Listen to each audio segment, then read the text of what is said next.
Welcome to the Scrabble stream. Let's play some Scrabble. 6th round today with a small group of 4. I do see Inedita already. Maybe I can do something to land a D in a better spot. But we'll see. Maybe Indicted. I actually don't even know if there's... maybe. Or rather, D in the other spots. Let's go with that. Got the second blank going already. And we'll see what we can do. I think we're a little consonant heavy right now for anything promising when it comes to 8s.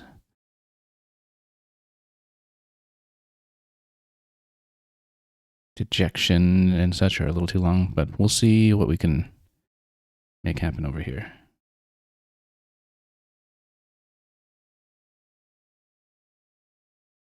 So yeah, we'll have a lot of repeat up bonus today, I think, because we've just got a set of 4 of us in the top group of this event, which is just running a quick 6 rounds.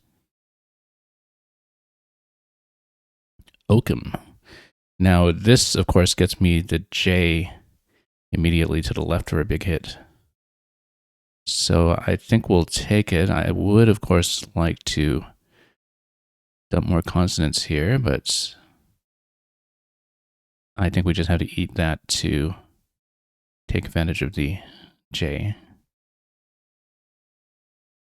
And then we'll see what we can do here. Still a bit vowel heavy.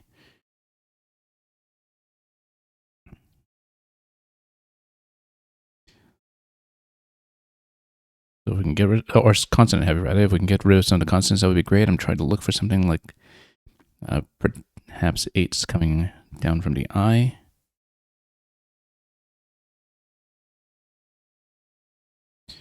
But I think it's not looking too great for that. Now, notice that T is going to go in front over here if we have something that would go. So, for example, like this, again, still too vowel heavy. If we can perhaps do something else with that idea. Do we want to dangle the D all the way on the right and a triple in? I mean, how hard are we going to be punished by that? I do like the leave on that.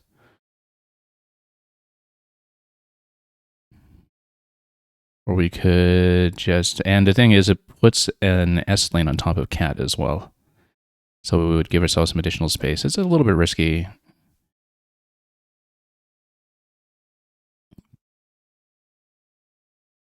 But I think we will. Okay, this should absolutely be something. I mean, if we're, well, I mean, we should look through a D just in case, but...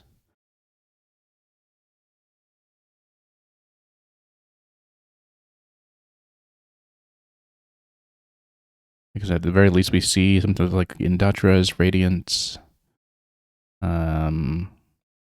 We probably should do something about the triple lane on the D, since I will be able to fit something onto that. So...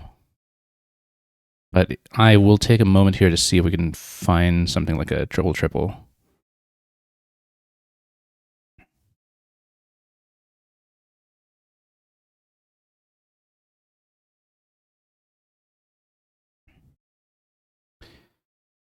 Not sure that I'll have it.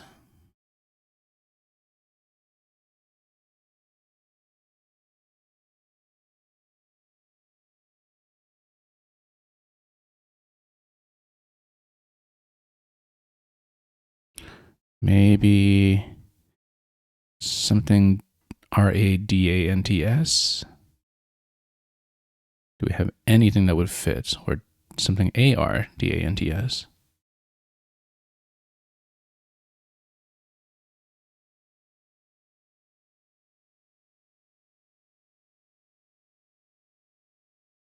Don't Don't want to burn too much time on it. There probably is something. That's the thing.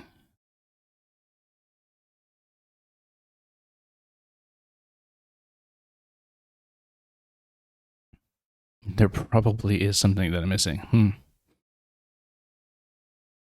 Okay, let's not spend too long on it. Let's probably just go Industrias, because then you keep it reasonably closed down this way, perhaps.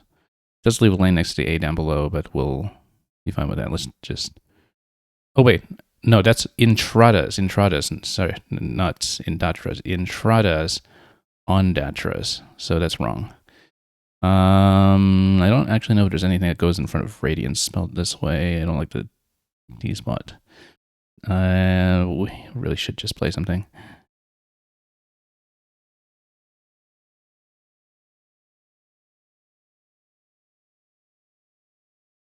Yeah, Intradas doesn't fit. I think Radiance might be fine. Like, I can't think of something that would go on top of it. We have a big Z spot on the A there. I'm burning too much time on this play. We should just play something.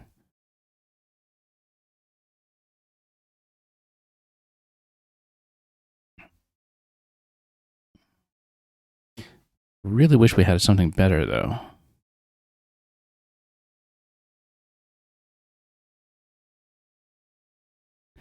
I think we just have to go with it. We can do on Datras. What am I talking about? We can still do on Datras, not in Datras. On Datras. There we go. Because we had the blank. I was so locked into the idea of the I being the blank.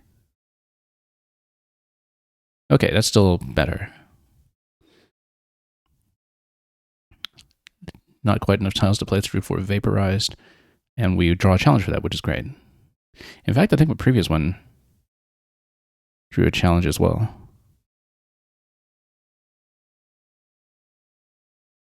Anyway, we took too much time looking for the triple. There probably is one. V down here is going to block things off a little bit. I think we'll just go Vapor. And I can string an S on the right side.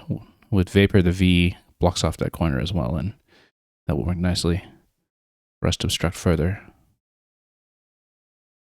Because we can go S down here. We still have an S lane on top, and we have two S's, in fact, to work with now. Actually, Vapory, I realize now as we draw the Y, I believe Vapory is good. And so if we can do something going down here, I think YIDS is no longer in this lexicon, though. So we have to be careful here, because I think it is no longer valid. But if I can actually drag the Y down there, that would be quite good. We should keep the Y, just in case we can draw something into it that will actually work. Not too worried about the ag spot down there.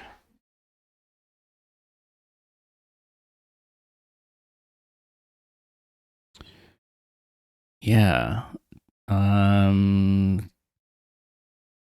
Yeah, because Vaporeer is good. That's why I know Vaporeer is good. And let's see what we can do to shed some of the other consonants, and then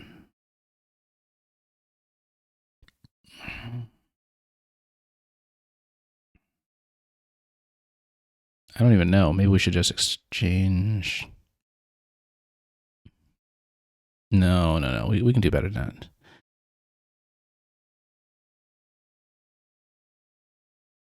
Very, very annoying that we just don't have something here.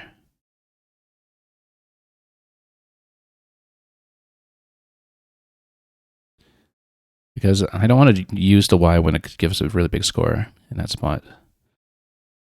But I just don't see what other options we have here. I almost just want to play off the...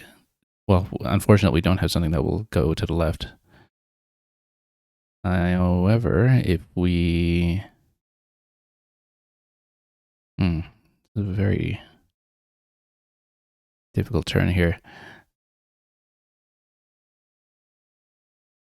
Maybe if I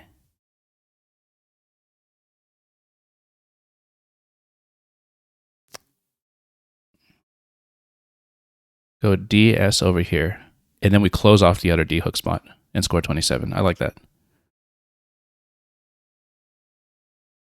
And I believe Yug takes an as YUGS. Yugs and guys. I think so anyway. It's 54 on the right side. If we do that, it does dangle the S in that triple lane credits. Yeah, I kind of see that the goo play was likely to set something up here. It does leave IIL, which is not great, but I think we need to take the points. If I had something else that would go here, I would not burn my S. I'd prefer it. But I think we will take it because we're no longer opening with that S. So let's try that. Believe it's valid.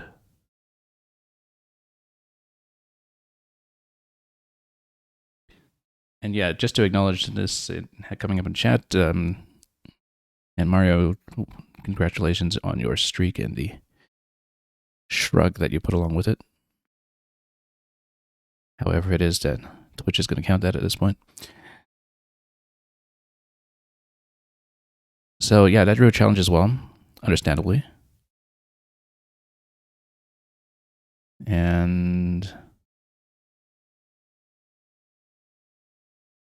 we have a pretty tidy lead at this point, but we do need to defend it. Right now, this is a lane. C and V are kind of closing off in terms of building further to the bottom left, so taking care of the lane over here is probably going to be one of the bigger priorities. Technically, some things would go on top as well, but maybe not as promisingly. But other than that, a lot of the board has been locked down nicely, I think.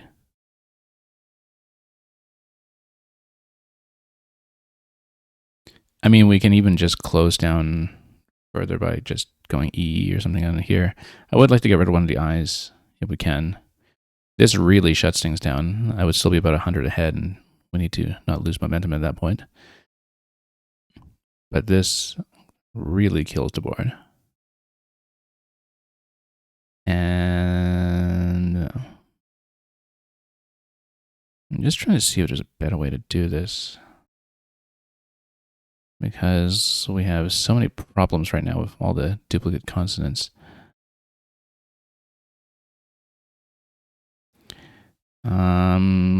We can just go 4 over here. I believe the spelling of liar is fine.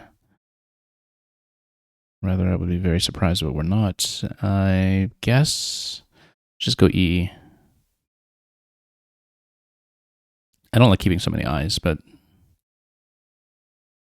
from here we just need to try to score. Probably Zits just on the right side here. I mean, you know, the Z for 20-something is not great. Usually you can do something more powerful. Actually, Zell up here for 48 is the play. Very clearly the play, in fact.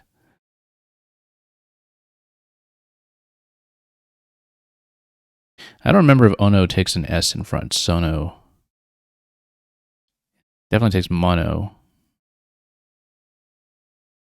But regardless, if there is something that hits in that area, actually there are no more S's, so never mind. And no more M's. I think we really have killed the board quite nicely because nothing is going on top of the Ono spot at this point. And so much of the top left of the board is basically closed off at this point, especially if we play Zell down here on the top. Nothing's going to go on top of that. And then we just need to not die to a super tight board with an unseen Q. That's actually a good reason to keep the U, incidentally. There are no H's to go under the C.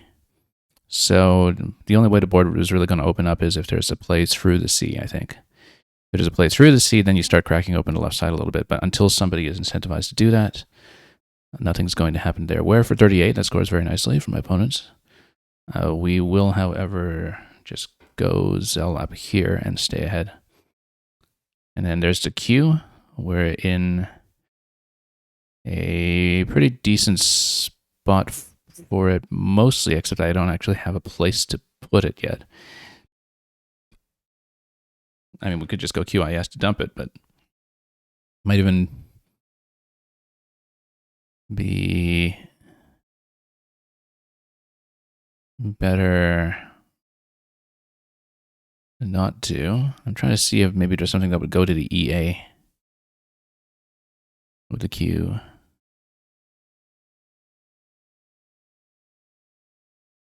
But it's essentially my opponent's initiative to try to crack this at this point, because we can just sit back and defend the lead and not die to a Q stick. That's the main thing. If the priority is to not die to a Q stick, then we just play QIS in the corner and be done with it. Never mind holding out for a better score.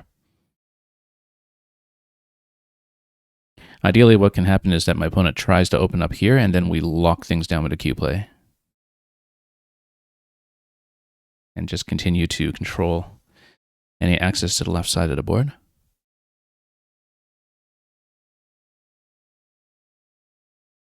That is, in fact, exactly what's going to happen. The problem is that I don't have something to go left of the X.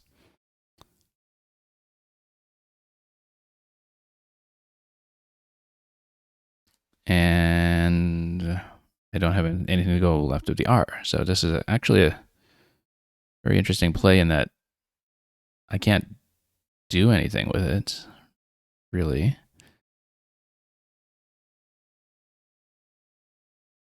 I mean, maybe I could just go ticks, but then that does open up the T as something to play through, but we do kind of need to give ourselves a bit of room.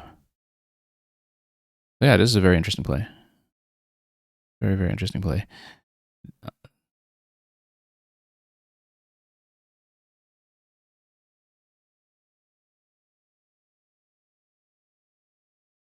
I almost think we should just close it.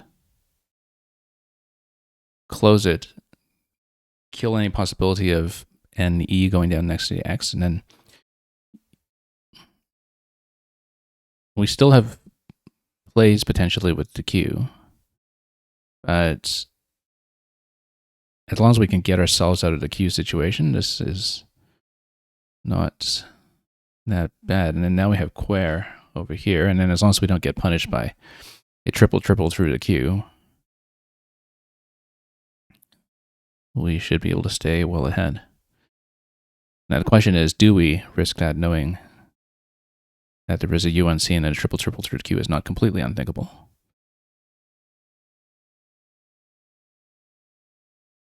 We'll just have to see what my opponent does here.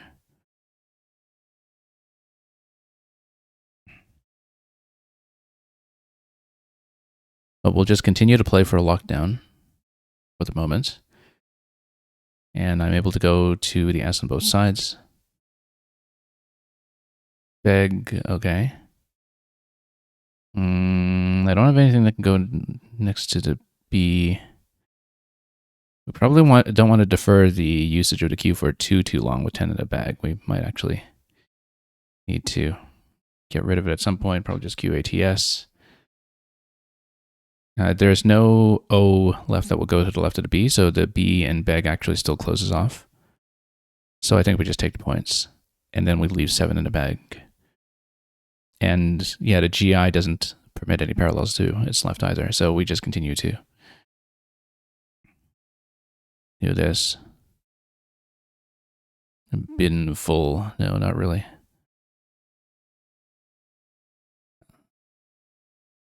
And yeah, as long as we just leave ourselves room to play off the tiles, I think we're okay. Now, it's not necessarily easy to see where to go here at all. This is a very, very locked down board at the moment, especially with the remaining tiles in the bag, that you pretty much have to do dinky little plays to the left here to stretch out at all. I'm thinking of just making one tile plays like, the FY down here for 13.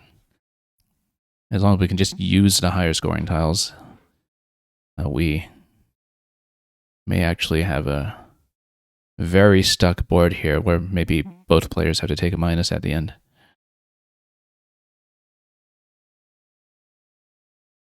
But yeah, this is kind of a good example of a game where the decisions, I think, were pretty easy to make because of the fact that we had the early lead. If we had the early lead, we just needed to close off and defend. And, I think on that count, just making the small little foul plays here to lock down were pretty justifiable. I mean, when you're over 100 ahead on a board like this, then main risk factor was the Q. It's, apart from the D, all one tile selections from an opponent at this point. I don't even know if Ono takes the N in front. I'm going to challenge it just in case, because we can afford to take 5 points. It is not good. No is no good. And the fact that my opponent's just trying like a little play like that to stretch out. Land, of course, taking the E on the left, which would have opened a nice lane there. It kind of tells you how desperate the situation is. Now, they're holding LAND. Do we care? So, anyway, we'll just continue to keep track of that in case it becomes relevant. We're just going to play one tile here. Play the F.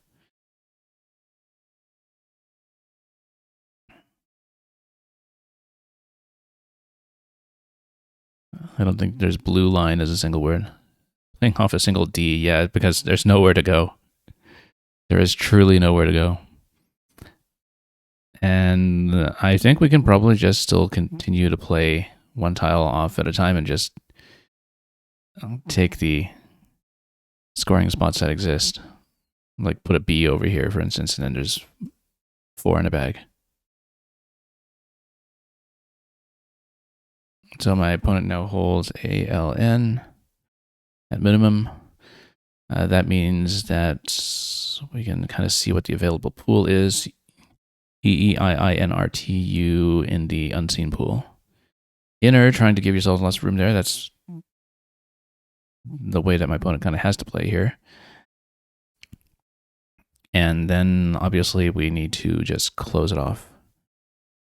Oh, you know what? We actually are so close to having this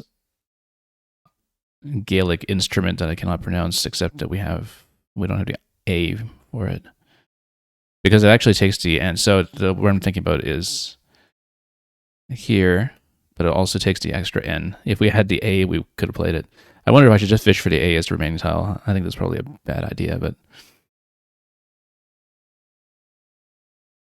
no, because we can't do it in a way that closes off this lane. Let's see what we can do here. I am a little short in time, in fact. My opponent has the A, in fact. We know because of the land play earlier. My opponent holds A. So, holds AL, in fact. Let's see what I can do.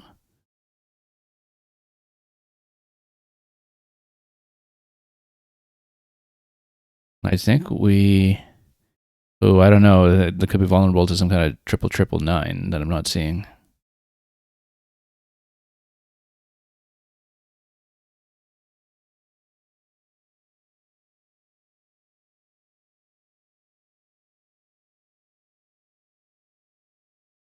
Oh, do we risk it? One tile in the bag? I don't know if there's a good way to close it off otherwise.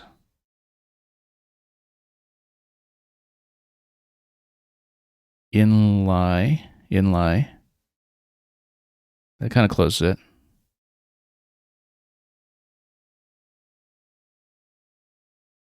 Yeah, U in the bag was last.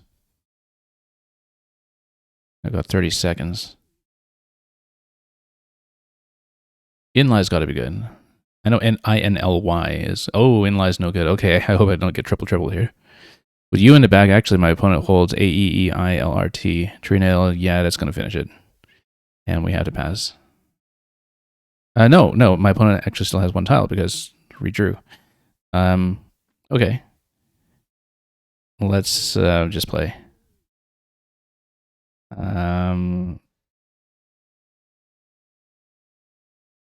Yeah, let's just play. Yeah, I was thinking of INLY, I think. Oh, sure. Inlie, INLIE was it? Oh, no. Okay, no, I would have seen it before if it were good because I looked at a Fies with a double I's. So, yeah, won by a smaller margin than I should have because we didn't block the spot correctly, but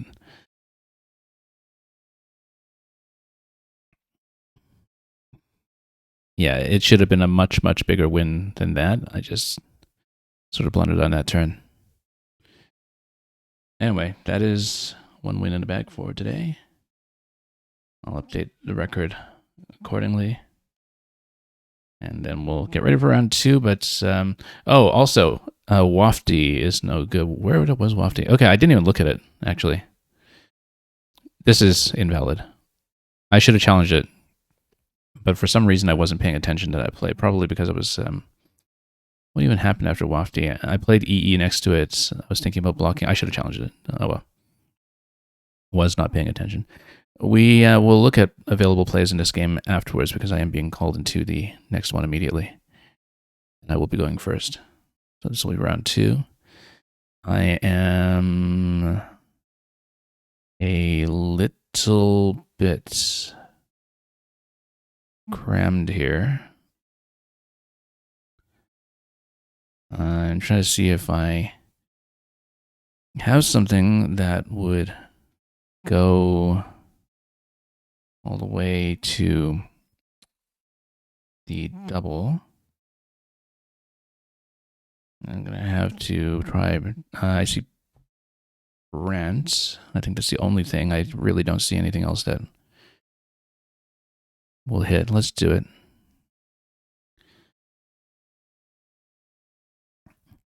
Still some pretty clutchy consonants over here. I kind of like the idea of going be calm.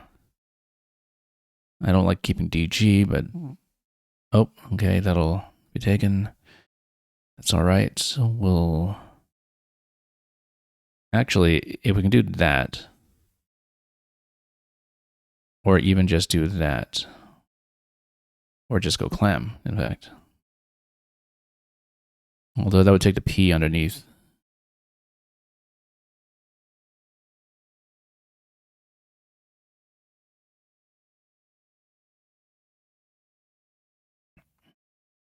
Or glam. Glam. Maybe. I actually don't know what I would take behind it.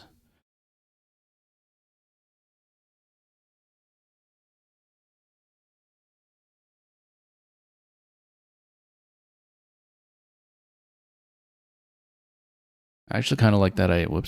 That idea. Just try to do this. I see placated. I don't think palaced is word, but placated for sure through the T. But given the lack of opportunities on the board, I don't expect the T to stay open. And knock, welcome. And yeah, Dr. Cliche, wafty smells are those that propagate readily. Exactly. Bract, you were saying. B-R-A-C-T. I don't think I knew that. I wonder if that was... Yeah, I'll think about that afterwards. I don't think I actually knew that. Maybe it's a lexicon thing. Anyway, we have placated through the T. If that does not remain open, we'll just reassess. Interestingly, if we had played clam, we would have had to P for clamp down below. I don't think I would try palaced. I don't think it's good, but we'll see what happens.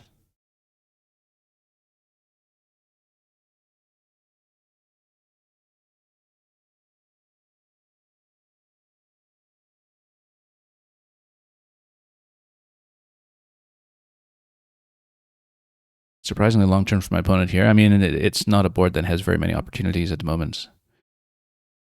Except through the T, really.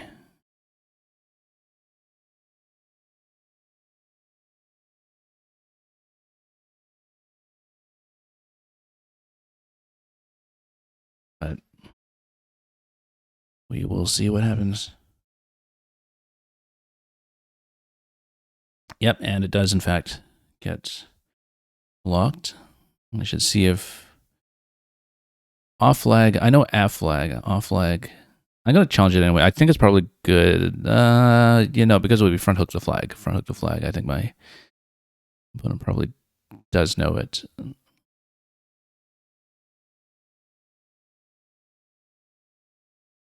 Maybe I should check it just to be sure. Otherwise, I'm probably doing paste for 41. Or am I thinking? I'm not thinking of. Okay, there's something that sounds like off flag. It's not F flag. It's something else. There's something that sounds like off flag that I'm probably confusing it with. Let's go with this.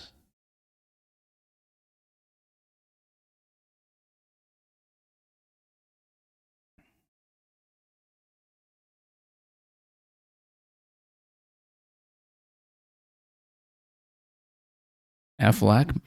You think? Yeah, that might be it.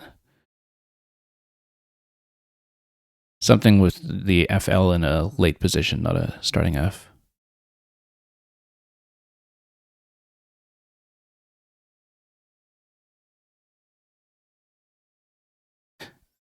Aflage maybe, AFLAJ. AFLAJ, that's probably what I'm thinking of. That might even be the same thing. It might even be a shared definition. Exits. That hits pretty hard, 43 on the left. We'll see if I have something that will actually respond to that in this spot. So not sure I do. What about an ABLE ending? No, too many vowels.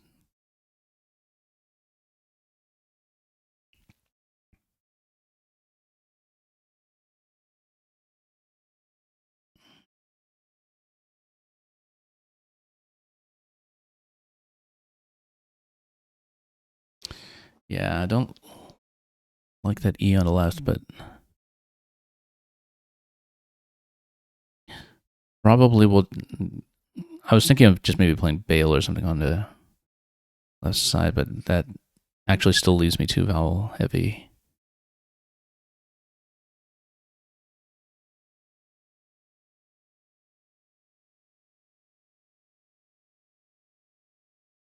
Like if there's something that can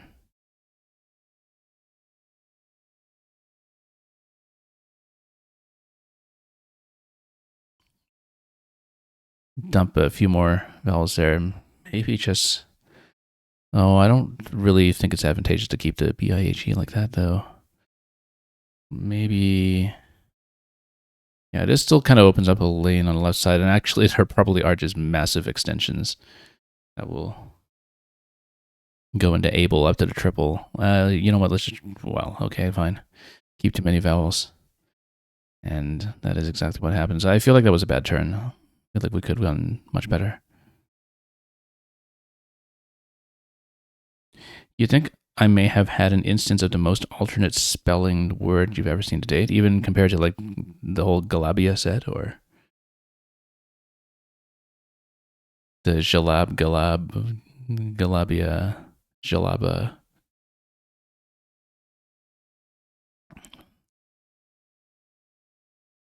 Whatever it is.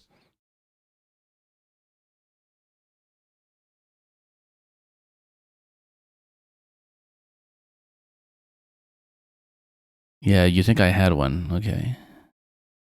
Oh, you mean with the G? Oh, maybe. I don't even know all the variant spellings of it, to be honest. But I think I know what you're talking about. Like with like an AH ending on that, right? Like one Galabia variant with an AH.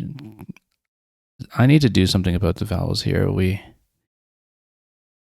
might just have to do like a 3 vowel play. That's not even enough.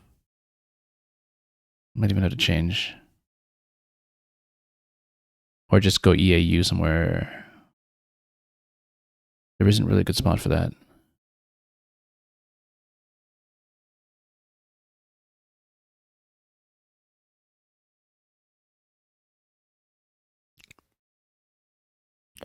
Yeah, I don't really have anything interesting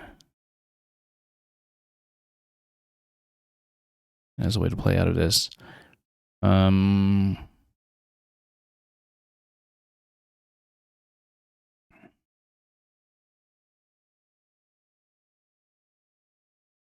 I may actually just have to dump 3 like this and hopefully draw into something playable. Of course, the A does give me a spot for the Z. Not that I have very much that will go there other than maybe TIZ, which again still leaves me in quite a bit of L trouble. Dread for 42 is quite nice. Tiz is almost certainly to play, but let's just be diligent about it just in case. I should continue to look for plays through the PA on the right side as well, in case that ever becomes relevant. And of course, I think you actually end up with a much better leave with just Z for 32 over here. So we ought to go Tiz here and still go 2 vowel heavy. Do we really want to sacrifice 14 points over Z on the right side? I think maybe we keep things open. Trying to see if there's a better way to do this.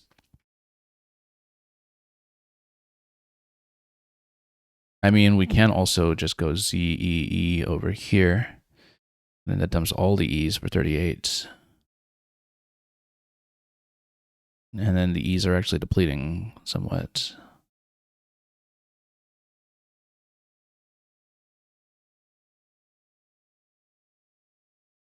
Trying to see if maybe we're so close to something like Hero Eyes.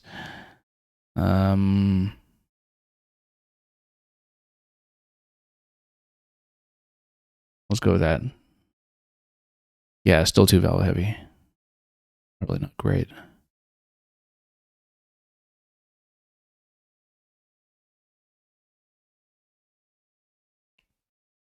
Does kind of lock up the top left a little bit, but it's still a fairly open board given the circumstances.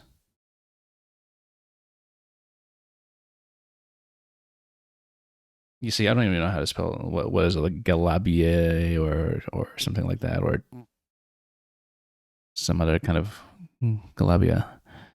Anyway, that turn is passed, so never mind. I don't know if I want to close off when I'm this far behind. NO, there's no more X to go on the right side, but of course it's vulnerable to some other things. But regardless, we need to get out of the vowel situation, and I'm not seeing very many possibilities for that right now. I think, yeah, let's just keep building maybe. Or maybe leave it open. Leave it open, go 20 here. That's a lot better. It's a lot better. Okay, getting closer to something. Stovane's going to hit. Do we have something that will go with a K on top of the O? Something EEK, something I or EIK. It's getting me at a bad time here, unfortunately, where we can't really hit. At least not with anything I can see.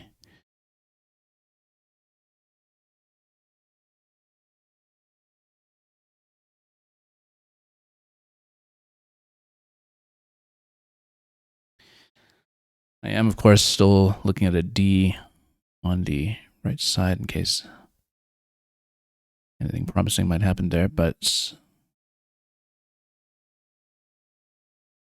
at the moment, not looking good.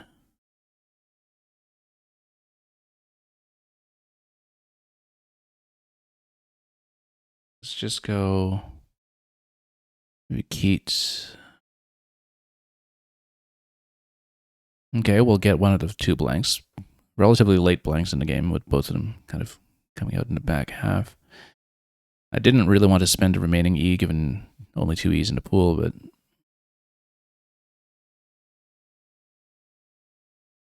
something might work out. So we'll still have the E and paste to play through potentially if there's any possibility there. Yeah, so Dr. Cliche was saying about the whole Galabia set, it has so many spellings that you can just assemble letters that plausibly approximate the pronunciation is probably good. Yeah. Of course, in 5 Point Challenge, it'll challenge anyway, so, I don't know if you want to gamble on that. But you're saying not even to mention Terry Pratchett's Jella Baby. Yeah.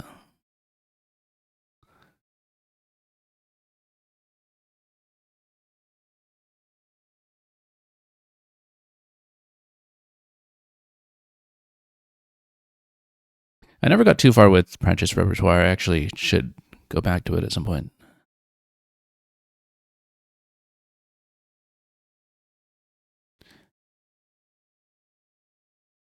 Let's see what we can do here. We don't want to hang on to things like the Y and the U for ILY ideas or whatever. I noticed that the U on top does have some possibilities for a UN start eventually. I don't think it's going to happen. I don't think Undali would be good. Like there's a whole set of Undi or Undiest, etc. that is valid, but I don't think you can make an adverb out of it. At least I wouldn't count on it.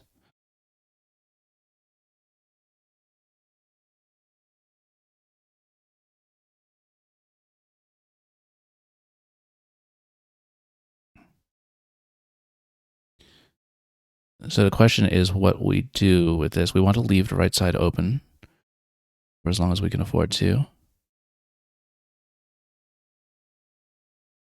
I would like to get rid of the U if I can. I don't really want to close off too much, but realistically, I don't really know how much flexibility we have.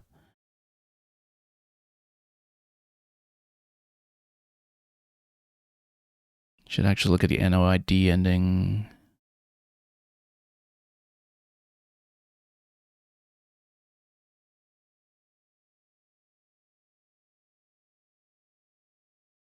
NODY ending. Unibody. Unibody? Like a unibody laptop with a single aluminum shell on your MacBook or whatever, right? Unibody. I don't know if that's in Scrabble. I just know that Apple says it all the time. It doesn't go anywhere right now anyway, but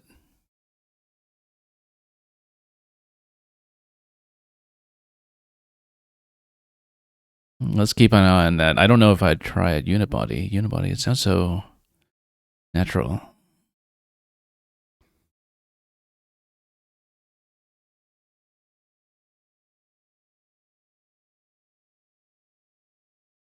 Long turn for my opponent. For all I know, he might be holding on to the other blank.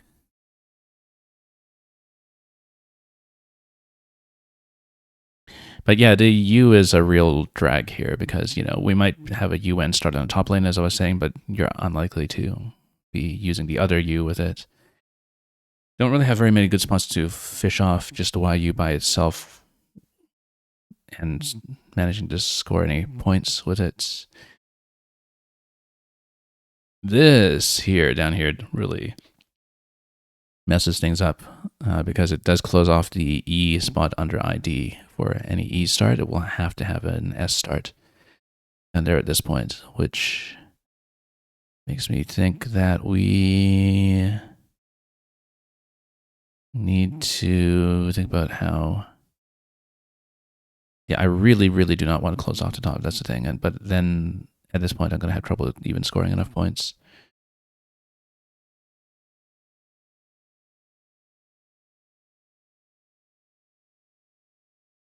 And there's still one more U coming in the bag as well.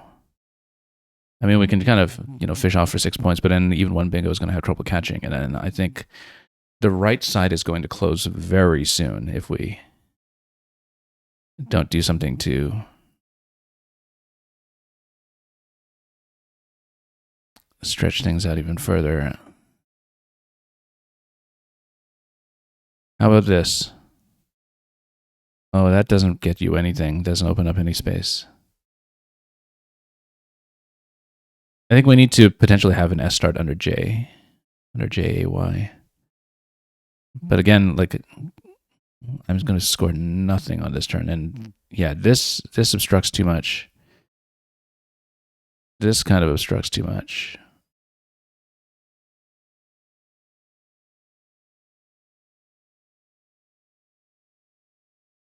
Still 3 O's in the bag. Maybe we unduplicate the O going like this, and then at least there might be some possibilities through there.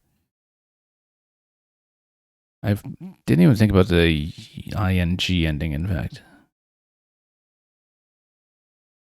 But I don't think it's going to happen with what we have here. I think we need to leave both top and bottom open. And I really do not want to keep that second U, but we need some reason to continue building.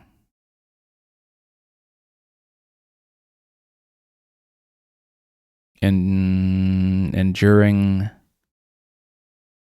I really do not think the right side is going to remain open, but let's see about the O still. Rounding, enduring. There is some possibility that all of this will get blocked with just a kind of corner play. I should look for 9s through to AG as well, just in case, but that doesn't look like it's going to be very promising.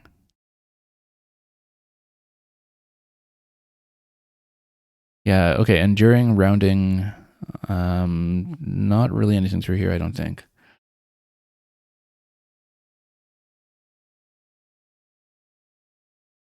In earn, there's a spot for a 7, which I really do not expect.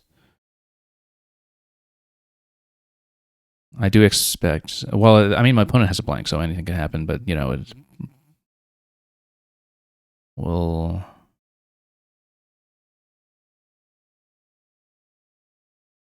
see what goes on. It's somewhat promising that rounding and enduring hopefully won't interfere with each other. Worst case is my opponent just bingos through to E over here and blocks everything that I might have going on. But even if he doesn't bingo through to E, I think he would probably recognize that with a 100-point lead, almost, with nearly a 90-point lead, that the play would be to just stretch over here and block everything. Because down here, this lane's not going to score much, even with the J added on, and it gives back a lot in a triple. That would basically remain the only possibility if the top right goes down. And so in this situation, if I'm that far ahead, I think you just close off and just take up space.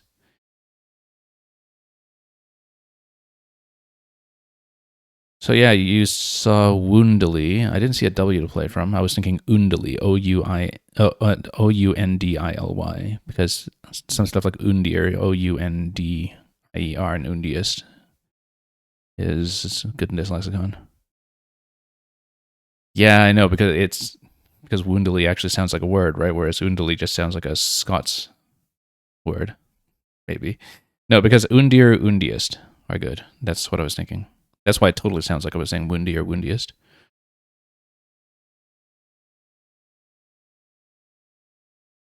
Yeah, Woundily, I mean, that I would not have been confident in either, I don't think. But it does make me wonder if Undily might even be there.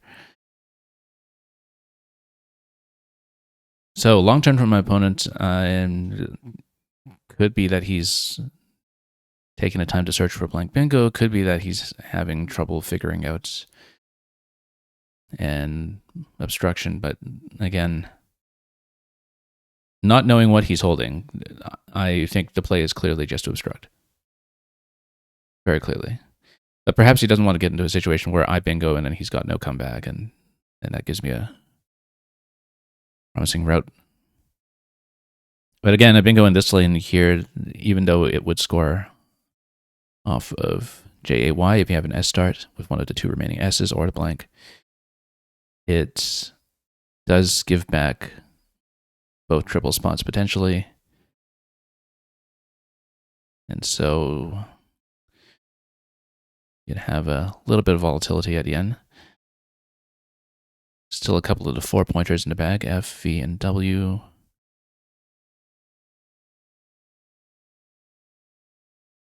And not with the V, but with the F or the W, you would definitely watch out for spots like this. You know, if you stretch here with an E ending and then you give back a 50-point play or so, it's a route that could happen. But again, we're looking here. And, oh, not through the D. We're looking at enduring just down here. Enduring. Yeah, that's why this is actually a bit of a threat, because you'd have to play up from the E to block what I'm going to do. And, okay, no, it doesn't block enduring. Oofier, yeah. I wonder what's that showing. Probably vowel heaviness. We just take the bingo. Okay, interesting. With the P here, we're so close to something like upraises. Oh yeah, my opponent had a connection issue. Okay. So yeah, that's too bad. He burned a ton of time here because he actually had a disconnection.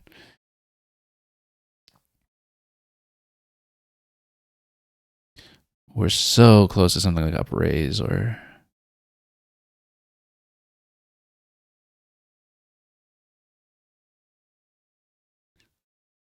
There probably are some 7s on this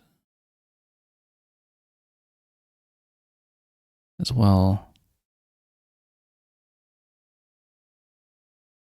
Unfortunately, he's way down in time because of the disconnection, and it's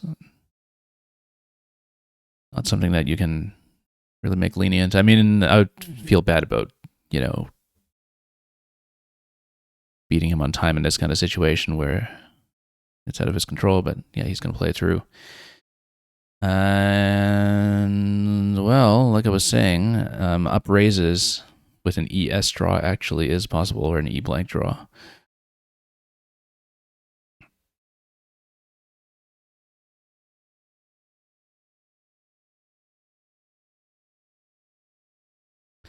But if we have a way to take out the G on the right side, I don't think I'd spend my S on it because we're not close enough in points, but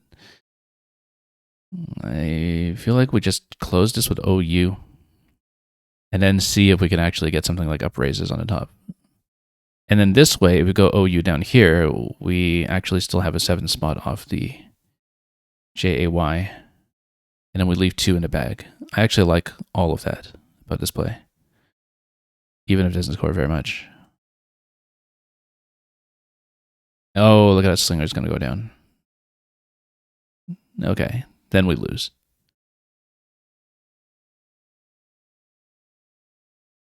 I wonder if I had something. I was actually thinking about a U in first position. I wasn't looking at all in U in second position. I wonder if we might have something. I have pick a rose currently that doesn't go down anywhere. But yeah, he's got blank V, so he's going to go out. I can't block blank V. Too many spots for it.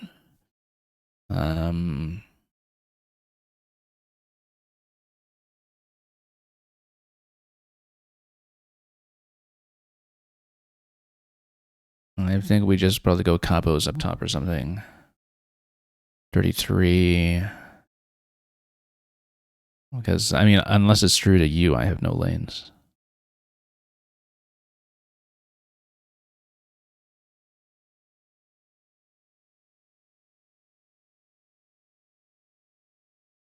Sporadic through the D, unfortunately.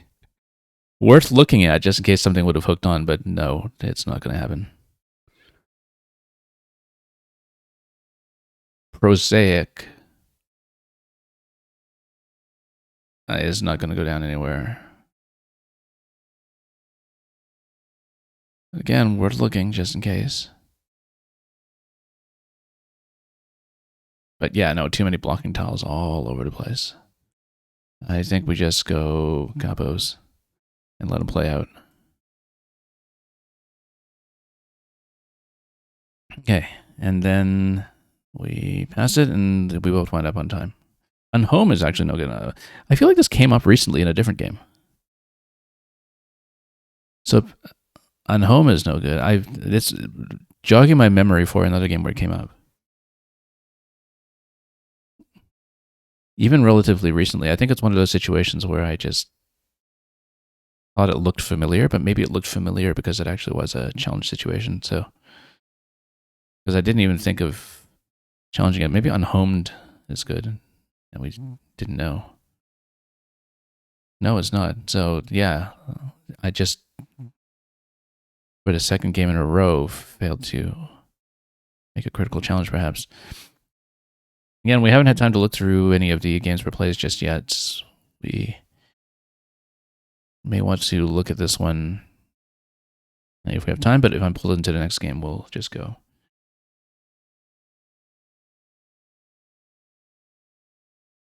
So let's just take a look. So yeah, Bract I did not know. That was the one that was suggested at the beginning. I should do a quick... Oh, okay, no, it's both like a reduced leaf-like structure associated with a clone or rather a cone or flower. For some reason, I just blanked on that. And then Bilge, the limbic, a lot of plays through there. Clag comes out better than Glam in terms of keeping MD rather than CD, I guess. Or, oh, the Glam here. Yeah, no, it comes out a lot better than my Glam, actually. So it's one of those little optimizations here that we needed to be aware of, that keeping the M is better than the C there. I guess because the C is a bit blocky. A flag. Oh, no, that's German. A prisoner of war camp for officers. Where did Paka go? Oh, Glamp. That's right. To go camping with luxurious physical comforts. It's a glamorous camp.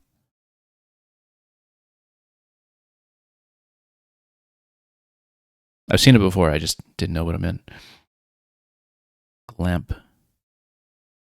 It's a glamping season. So, yeah, okay. So this is what we're talking about. It is valid. Look at this. Galabia with this spelling is valid.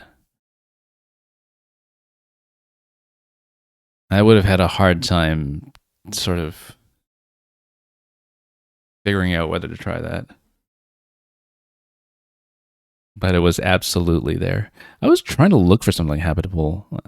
Oh, I just didn't see it through the bit there. I was trying to use my B on the left side, and we just didn't think about that. But yeah, look at that. That is a list and a half, exactly.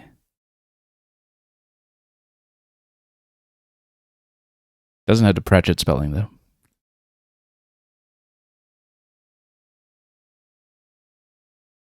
Impossible to keep track of these. I guess as far as 8s go, it's actually not super, super low probability. Like, it's kind of somewhere in the middle of stack, maybe past 10K or so. Maybe not even that.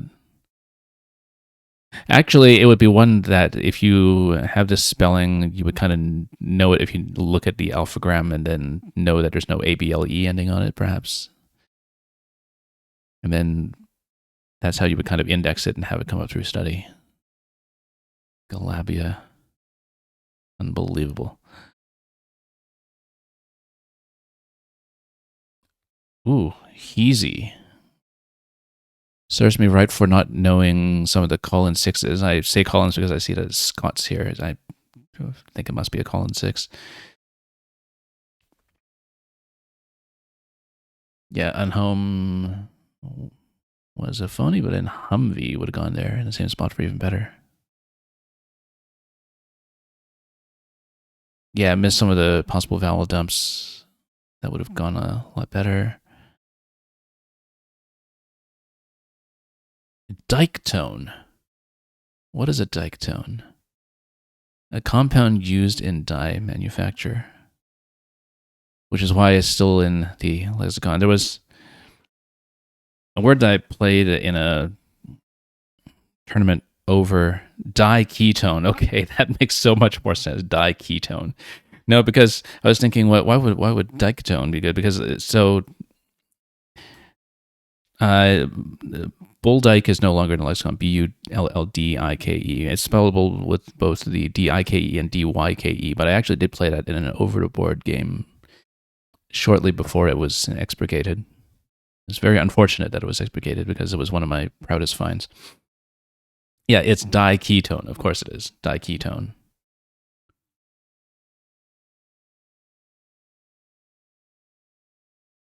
Ooh, look at a spot for fry pans.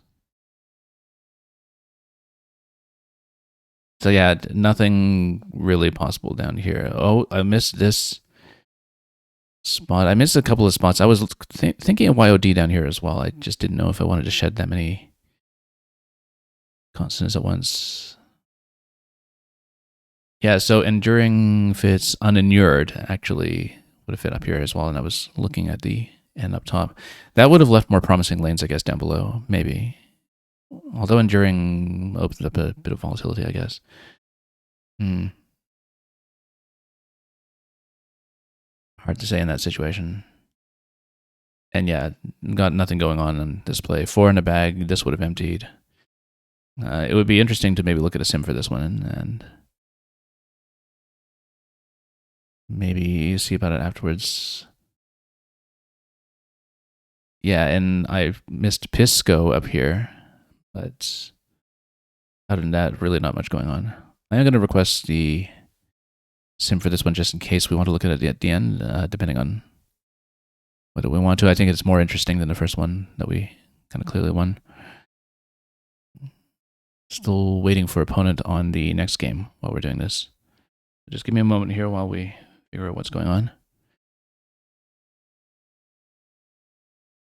I'm just going to check.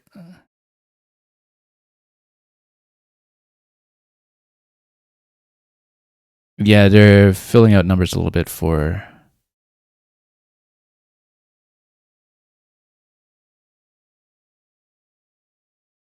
some of the players here. My opponent in this game apparently scored over 700 with 2 3x3s in his first game.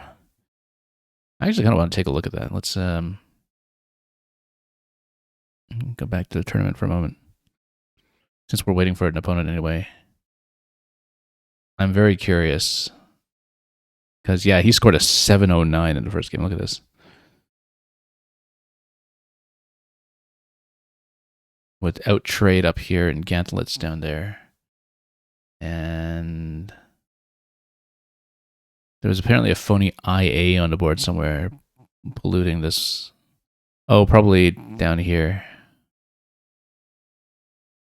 Where this might have gone down and wasn't looked at or something. But yeah. 709 on this one. I'm still waiting for my opponent in the next game, so.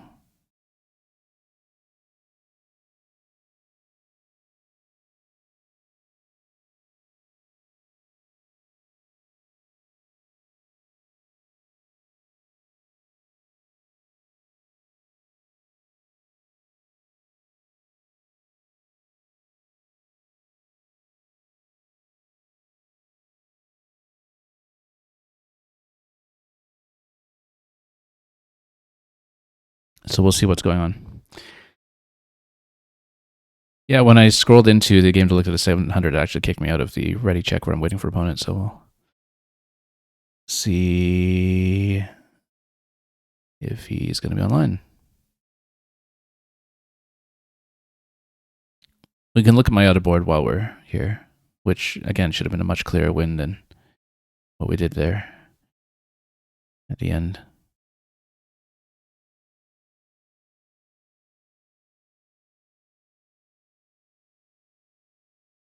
So yeah, we could be pulled out at any given moment because we are just waiting for opponent at the moment. But let's just take a quick look. This was our round one.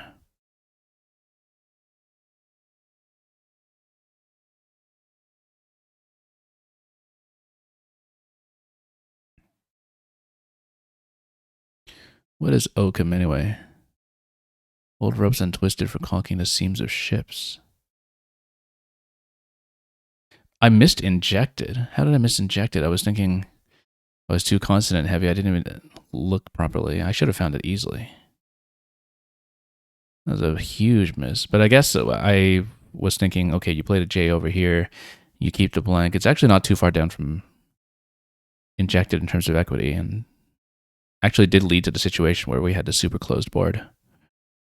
So ultimately, this play, even though I just didn't see injected, that was pretty defensible, probably. Cotland. I don't think I knew Cotland. Land belonging to a cottage.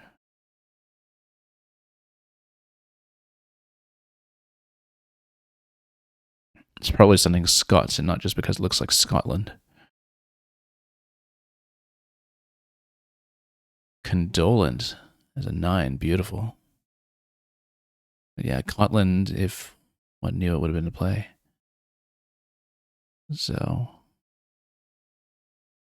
Okay, so I thought there was a triple triple. I was considering this and I just did not know it very confidently.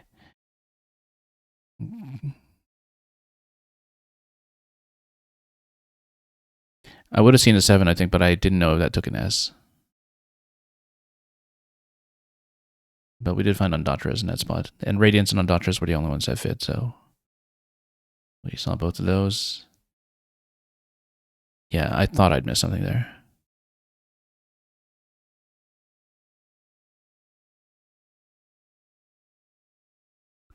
How come I'm not pulled into the next game yet? My opponent hadn't shown up. But, oh, missed a penguin up here. My opponent did anyway, but drew into a bingo on the next turn, so I was trying to look for something that would fit Vapory on the right side, and we just didn't see either Silas or Lysis. Siles, rather, or Silly, Silly, I don't know. It's a coin. Gratins and Ciders. Yeah, this is a pretty clear fit. Wafty is a phony. Wifty is good, though. And then, well, we wanted EE in the closing position, so just wanted to lock down the game at this point. And so the equity table is not going to tell us much because we're, again, just trying to lock up. It's also going to overvalue the Q when it's not looking at the position and is only looking at the equity calculation. And we said no to no. And yeah, this was a big goof over here, thinking that I could go in lie through it. We should have just gone. Well, that would have opened up a triple on the left side as well. I was trying to find some way to close, like by maybe stretching down to the bottom left. Maybe we could have just done LI like I was thinking. But we sort of blew that turn a little bit and allowed my opponent to stage a much bigger comeback than otherwise. Nelly, I knew Niello.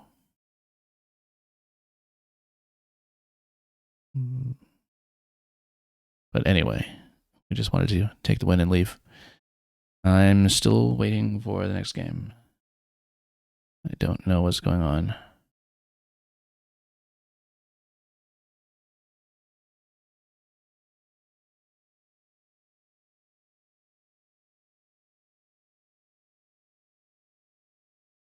Yeah, I think my opponents didn't show up.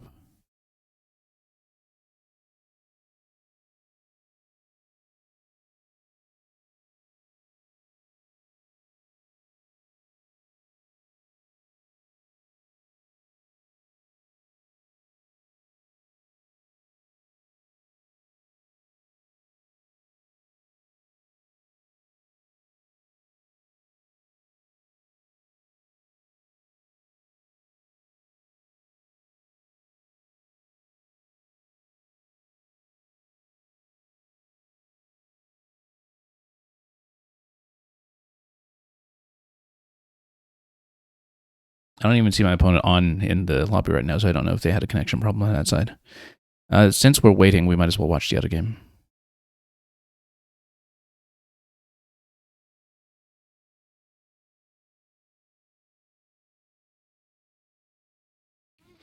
So we might just be given a bye on this one. Oh, also, I forgot to mark that game as a loss.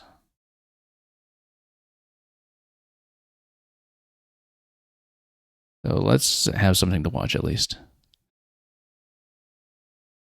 while we're waiting. Yeah, you had to grab your Kindle and search Moby Dick. And Oakham appears 5 times. Wonderful that we no longer need a separate concordance for that kind of thing.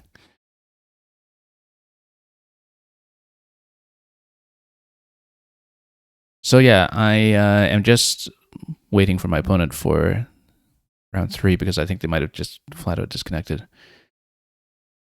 And so we'll just watch this one, Nuts, which will survive. The challenge is related to just Pilly by itself.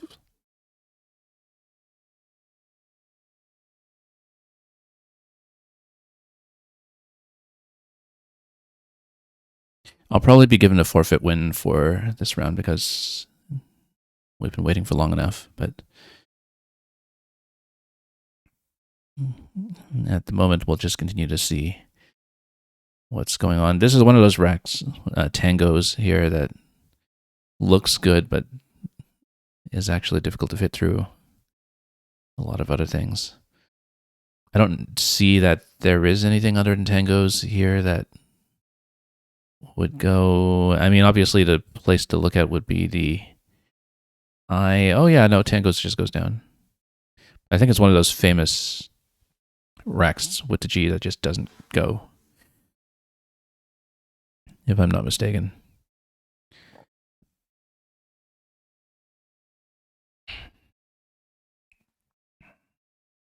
So we'll see what happens here. Looking at the X in this game, what I'm thinking of is whether, well, obviously the X would just kind of go next to the other double over here, but 64 over here on the right side through the triple is a much better spot.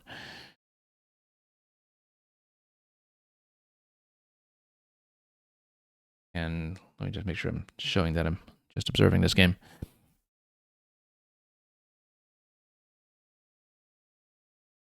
So, a bit of a rough situation here with the Q. Does not go well with the E's. I mean, you know, QI for the player on turn now down by 160 probably isn't going to do much when it doesn't get you out of trouble with the rest of what's going on in that rack. I wonder if, yeah, same with QI down here, which would just obstruct even more, I think, because you want Buhai, if it takes an S to remain flexible. Oh yeah, Buhai I think is the same with or without the H.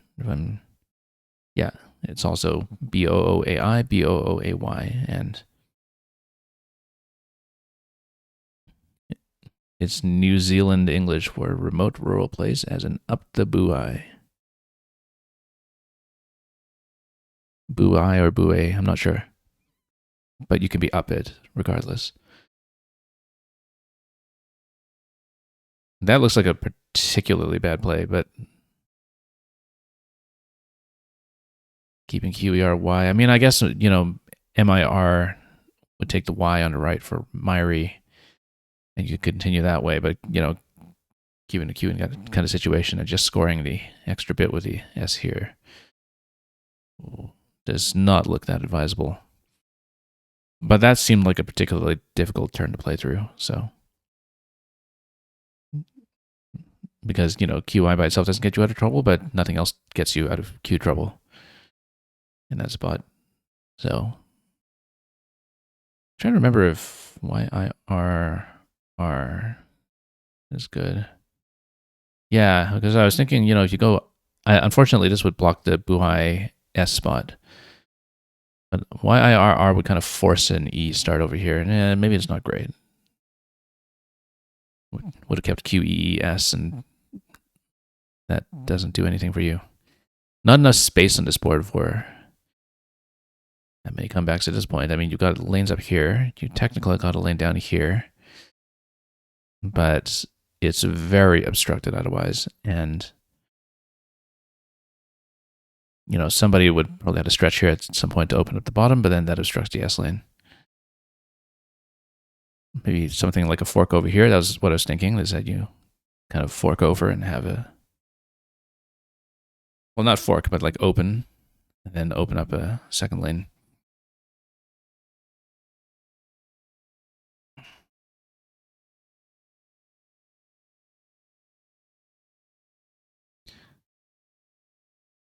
So we'll see what happens, because it looks like my opponent might have dropped out and they're trying to see if they can bring in a different player.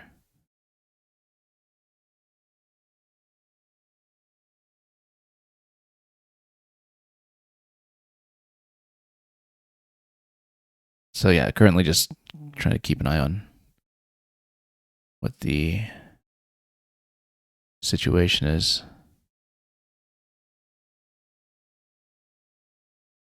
But I'm almost certainly just receiving a forfeit win for round 3, and then we'll see if we have enough players to keep on going, because the thing is, with such a small group, if it's just reduced to 3 people or so, we might not really get a chance to play the full 6 rounds today, or even 5 rounds, which would be very unfortunate. That's okay. If there are any rounds where we have to sit out, we'll just observe.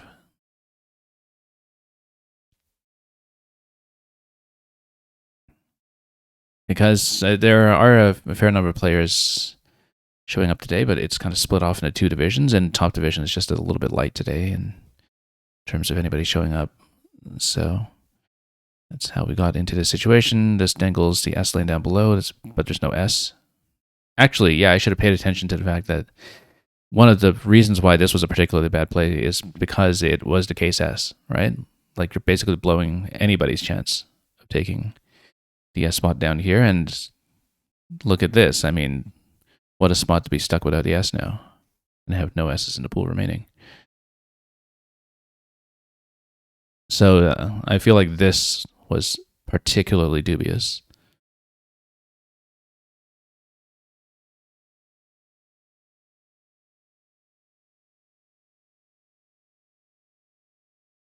Because now this actually closes.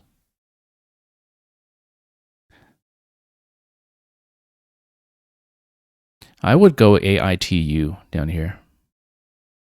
Maybe. It's still a very vowel heavy lead. Well, no, because the U is actually kind of terrible for playing through. I guess the Q is, from the other player's perspective, still unseen, is it? Yeah, because the Q wasn't seen. That's right. Oh, yeah, no, I was looking at the wrong player. Of course, on a previous turn, you want to close up.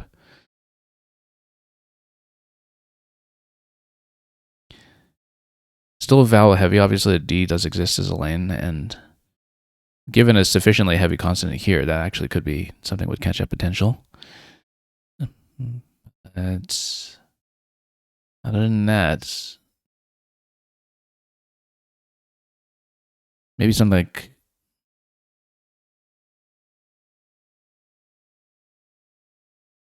ARIE down here, keeping AEIT, and then having an E give you a lane, and then you've got 2 lanes to choose from. Again, probably won't. Oh no, I'm looking at the wrong player again. Yeah, no, as the leading player, of course, you don't want to open up with this rack. As the leading player, you want to just continue to obstruct a little bit. Probably even just do something here, REI in this spot. String it under the Q, make this lane difficult.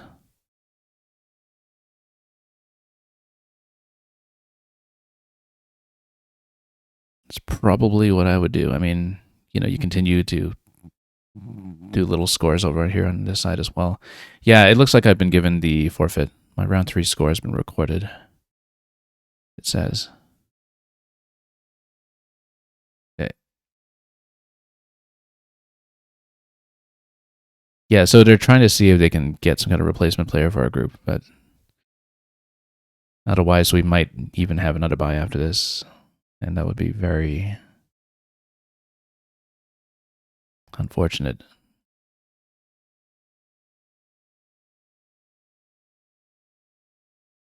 But yeah, we'll be on uh, technically 2-1, although we've had a benefit of a forfeit win for that one going into round 4 after this.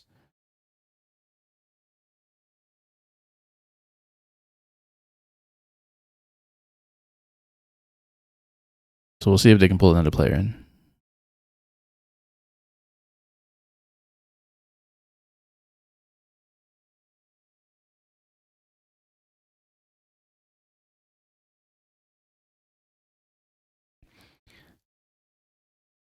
NIE in that spot. Again, knowing that, I think NIE might take a D, though. I'd have to. Or I'm thinking of NIDE. Yeah, it does take a D. That's a surprisingly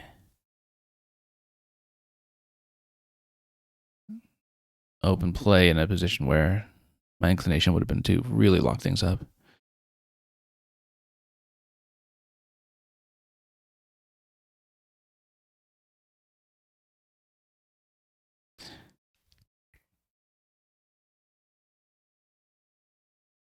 This is as a 7, Tardive, Tardive. It has a couple of 8s that go through things like E as well. It's not going to hit the E on the right side, unfortunately, because that's too closed off. That's interesting. Still trying to open up for that D because holding the D. So this is a setup. Yeah, no, I see the rationale for the IE. If well, no, the IE wasn't on a play that was holding the D though, so that was maybe risky. But now holding the D, this is setting up top.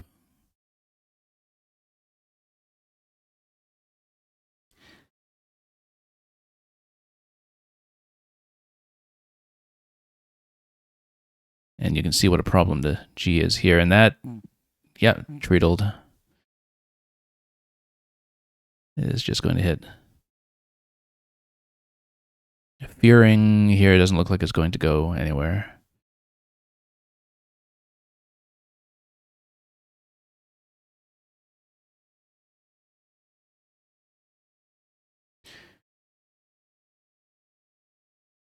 At least I don't see where it could. I do not believe GRIVE is good.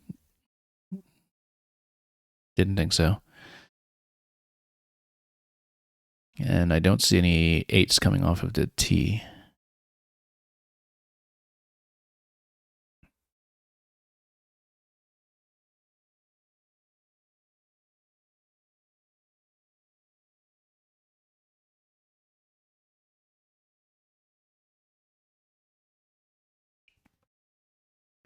And the G in the top right is actually pretty obstructive as well.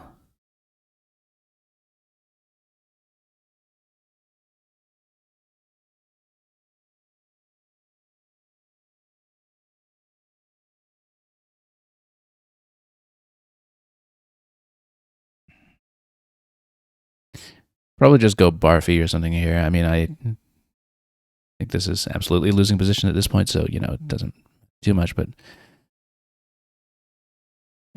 like BARFI, keeping GEN. GEN probably has a second place somewhere. But of course, one would always want to look to make sure that's actually the case, so you don't just assume you have an out in 2. Actually, it's a good one over here, ARF. VOIP over here. Then that is the out. Yeah, so I feel like Barfy actually would have been quite good there because that does block off VOP as an out, but I was still looking over that sequence and seeing if maybe there's an out in 2 with the GEN that you keep out of that. Or even just something like bearing, keeping FE. Yeah, keeping like bearing and an EF over here for something. That was probably the desired sequence.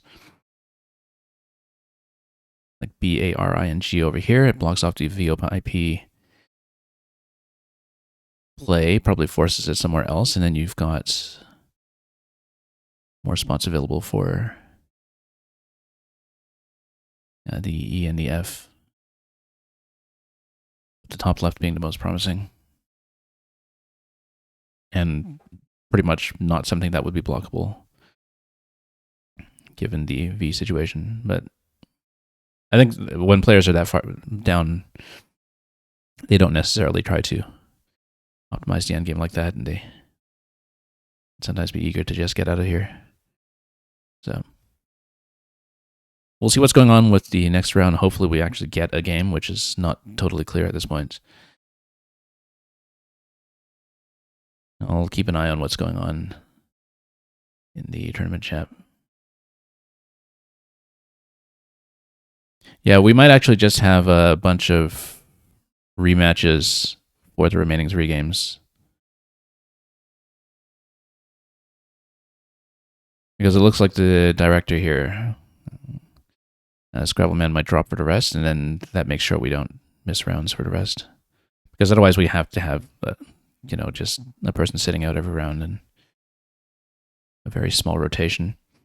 And they can't do anything to merge the divisions either after they've already been set. That's one of the things that I understand to be a limitation of the tournament software. Otherwise, they probably would have just merged the groups where they're a convenient way to do so, but because it got split off into 2, it looks like that won't happen. So we might just have 3 more matches against our round 1 opponent today, and it looks like it may be what's happening.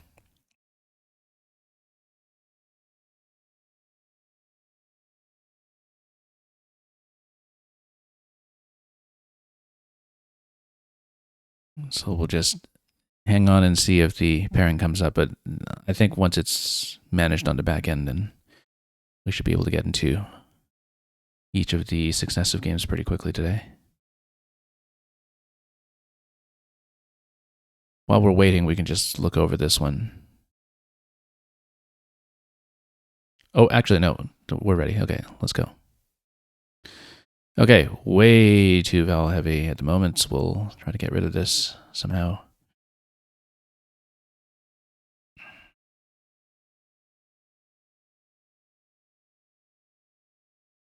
We'll just wait for the first turn. So yeah, it looks like just 3 more games against our opponent here. Okay, change 3. The meta thing to do, unless we have a good play we're considering, is just to change a return. So we're going to drop OEE.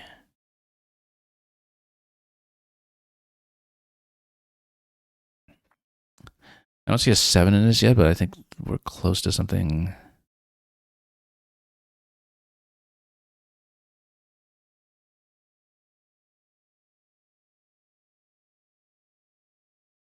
That's interesting. Very small play here.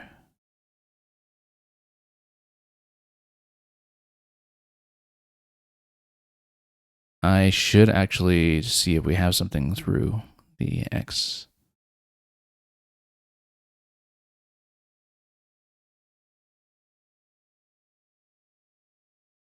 Or through the A.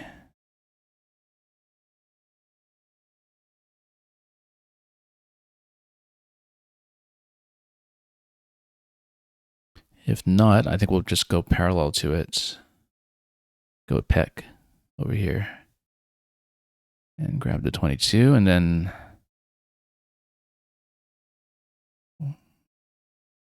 we'll draw into a natural 7, which we'll see if there's a way to drop that. This might have actually blocked me off here.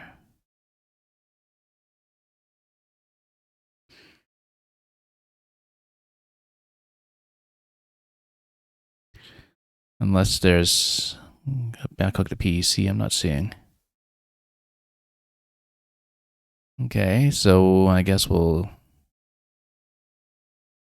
continue building somehow. I mean,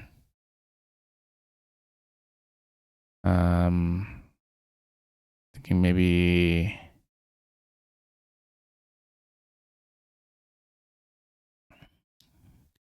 do this, open up a little bit for the TER ending, unless we want to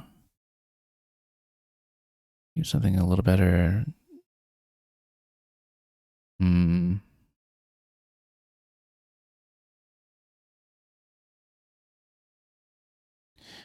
not be a bad idea.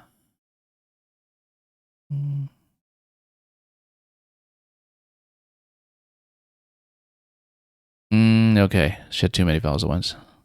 Now we're in a bit of trouble.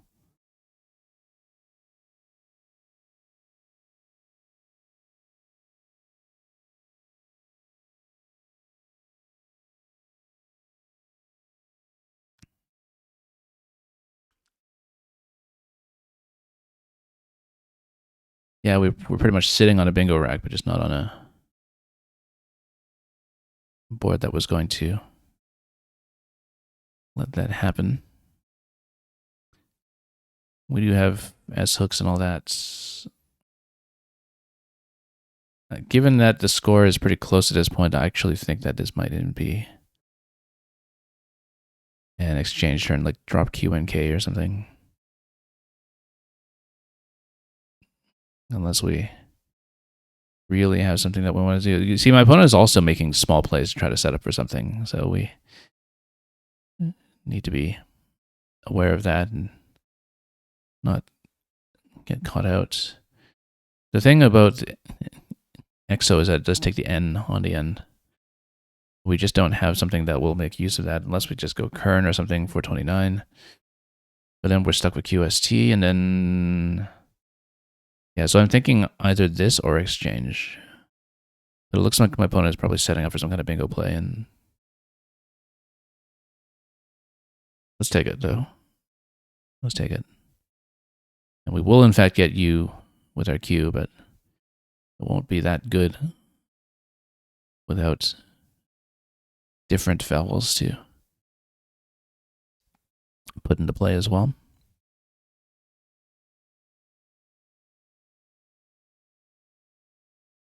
Bit of an ugly situation.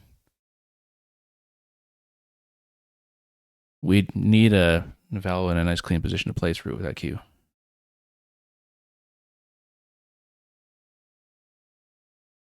Right now we're not really seeing it.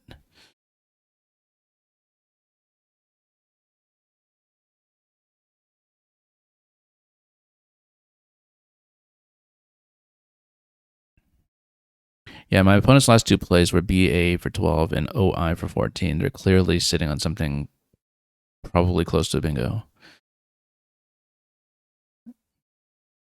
And so my priority here is just to try to get out of trouble so we have some kind of possibility for a counterplay.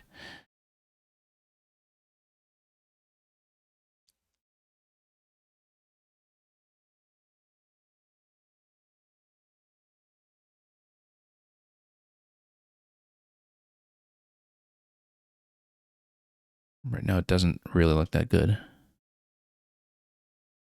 I almost think that we'll just go igloos like this, keep QUT, if nothing too threatening is going down. If the board is in its current state, I think that might actually be the play. Then you keep QUT, you have a bit higher turnover, but you keep QU together, and then you try to give yourself a possibility to draw a non-U vowel that will go with that a little better. Igloos with this spelling is just the same as igloo, IGLO. It's the same thing, I'm pretty sure. It does give up the S on a board that's actually pretty good for the S ending at the moment, or just S hooks in general, but that's what the S ending up here, S over here. Oralize I actually don't like. Unless it's a Collins thing. So let me write down my opponent's rack first of all. AILOS. Or no, RS. I'm going to challenge it. It's no good. It's one of the famous ones, actually, that takes lots of 8s, but no 7s. So you have it as an L. Obviously, with an L there, my opponent has a lot they can do. So, for example, I mean, here's the problem is that, knowing that, do I play Igloos, knowing that they might see something like Solarize from the S?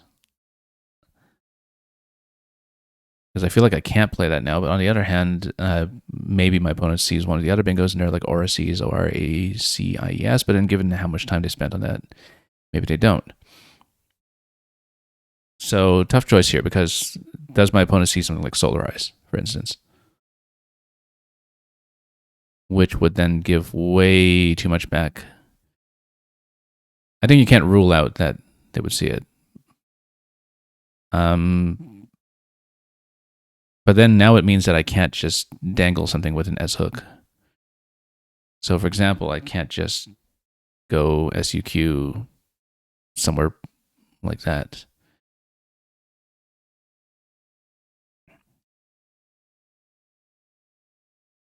But given the right side here, I don't see that there is a way that I can obstruct, really. Because you have S ending over here. S ending over here. So on the assumption that my opponent's going to score anyway, either I exchange and make them search a bit longer and they'll probably hit something anyway, or we just take Igloos right now and try to play out of the situation. Igloos is going to give back a lot, though. But it's going to be a bingo turn either way. This is a tough situation when you know your opponent's rack and know that they have something, but you don't know they'll see it.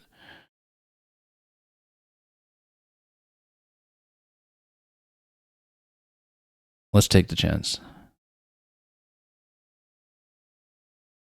Then you have Solarize. We'd actually have Quiffs over here. So I actually want my opponent to see Solarize down here now. Because this turned out very well as far as the draw goes, because then we just go Quiffs on that spot, and we basically counterplay that very conveniently. Too conveniently. It's actually remarkable how well this worked out.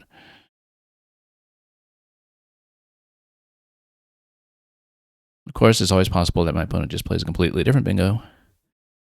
It does not give me that, in which case we would need to rethink.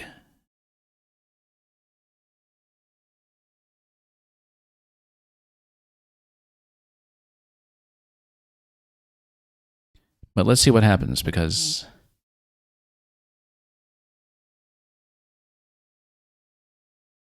this was a bit of a strange situation where my opponent trying Oralize gives me a certain amount of information, and we need to take a certain risk that they won't see one of the valid bingos that is in there.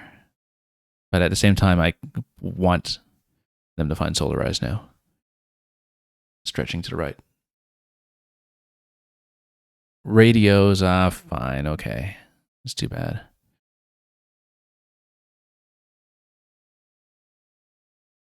However, it will give us Quist. Quist, I think that's right. That's got to be right.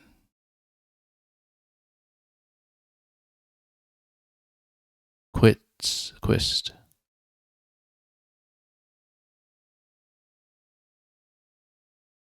And then double F is the one thing in the bag that actually benefits from duplication in terms of duplication actually giving you a bump in equity. Joram over here, I don't know that we have a good way to play out of that. Maybe we go Boffin for 30, dangle the N in a terribly dangerous spot, but then keep RT.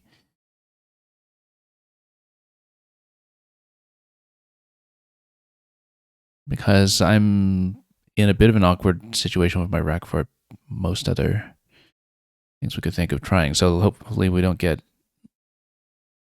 really punished for that N. And that draws a challenge. Well, that is just gravy. And we'll probably just go gray up here. Unless, or grav. Actually, grav is good in this lexicon. I think. Grav, grav. I think it's good. There aren't that many words that end with V in terms of forest, so I think I remember this correctly.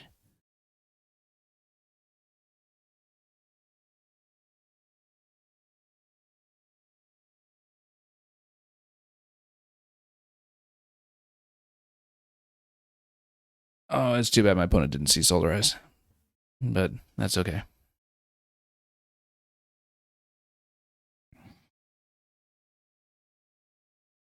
Notice that the L here has some potential for ly endings.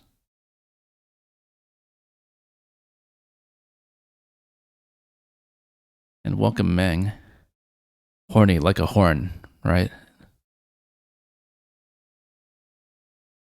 And horniest, which is most like a horn. I feel like we might actually have something through that L.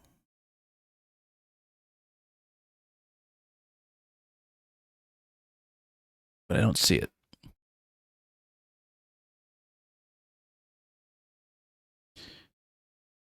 We probably just play off YE somewhere if we...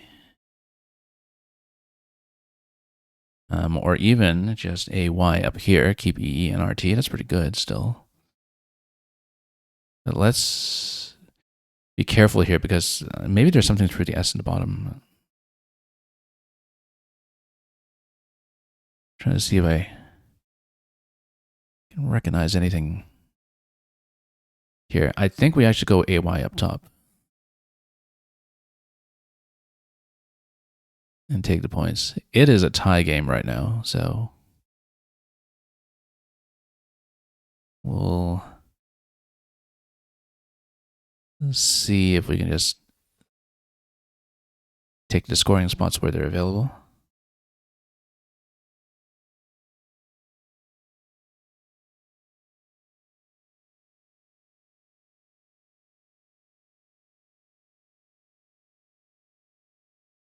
Yeah, man, you love horns as well.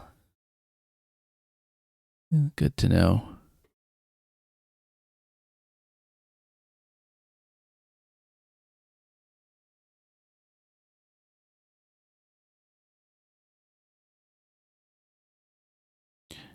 Right now I'm thinking that we'll probably just duplicate with something like PEAN over here. It's only 14, but right now we got a big lane over here that somebody will have to hit. 2 S's and blank remaining for the various S spots. Also, we should see if we have something that will do nicely in this spot. I don't think we do. And then a D kind of opens up space as well. I think we just go Peen on the right. Doesn't score very much, but in terms of managing the current rack, that seems like it's probably the most promising.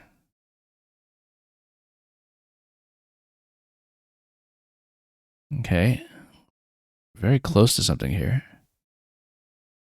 Also, we can just go ZEST. Oddities, yeah. I was going to say that we go ZEST for 80.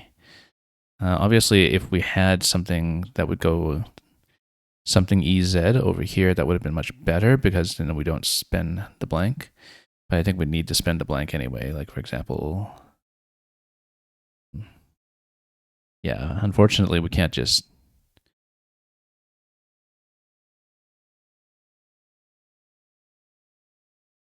sit on that. I think we just spend the blank for 80. Yeah, to do it. Both blanks gone. 2 S's remain. Still a little bit too consonant heavy here, but the game's even. We're not hugely disadvantaged in terms of time yet. So we'll need to keep an eye on that. This spot here is still pretty threatening at the moment. Let me just, whoops, hang on. go den on top of it to duplicate a bit, but then that's still in a whole lot of trouble here when it comes to consonant vowel balance. 4 pointers are the most threatening thing here right now. You know, you have an H or a W in this spot for 30 some, or I mean, this stretching 5 tiles here is probably the biggest scoring threat. But then you have the S lanes, S lane here, S lane here, as well as all the open space, particularly going to the 2 Ds. So those are the threats we're looking at on the board right now. There is an I and N in the pool for ing ending over here as well. Change 6. So my opponent has done a clunky. It could have been vowel clunkiness for all I know, which is maybe a tell to me that we should play off and hope to draw some of the vowels. Like we go med, CNNR. That's terrible. 23 points. Sacrifice 8 points here to diversify a bit. Keep the M.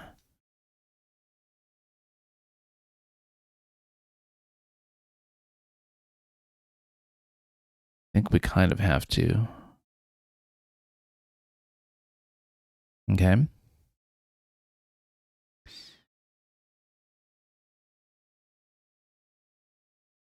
I don't think I have a 7.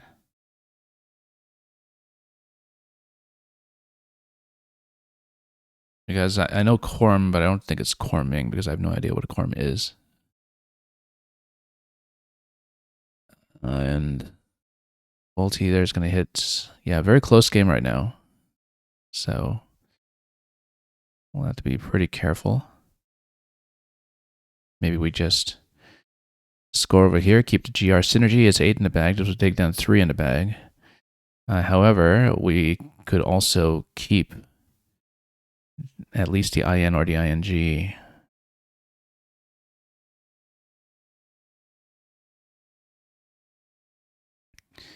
If we have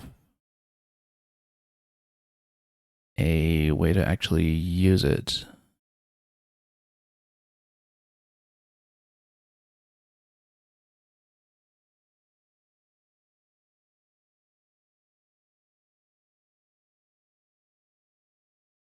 It's a bit of a tough spot to be in, but with 2 S's, with some interesting stuff in there. I mean, the U and the W are kind of the ugly stuff right now, but I think we just take this spot for 22 and try to draw into more synergistic tiles and maybe one of the S's and then try to create a threat.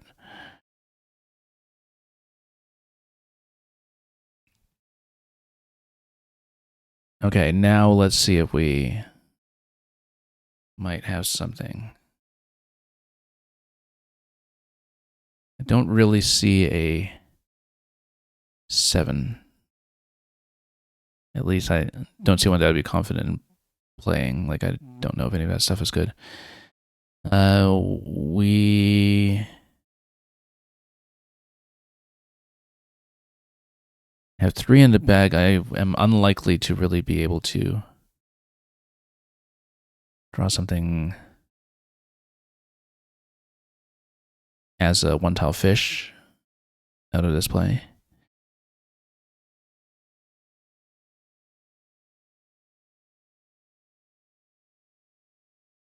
Oh, I should have thought about the fact that H under the C is a scoring threat. I still have a blind spot for that sometimes.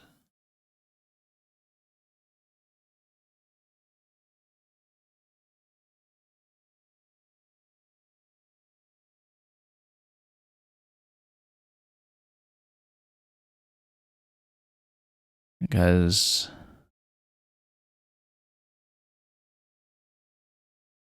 I'm trying to rethink Gurries here. It does sound familiar. Because if it's the O, it's Gorsier. If it's...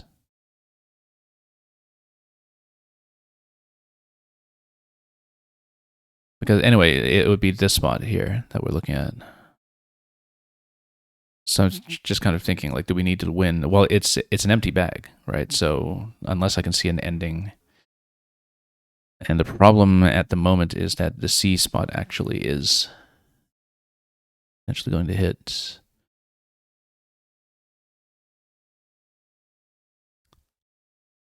If I don't see a win, I'll try Gurries. If we don't see a clear winning sequence, we'll try Gurries, because the issue right now is that with even just NTH, for instance, NTH keeping LAST, just as an example, you get 26 points off of this for my opponents. Now we can block it off, but then they might have something that I don't have a way to block this off in a way that actually scores, because I can't play through to C.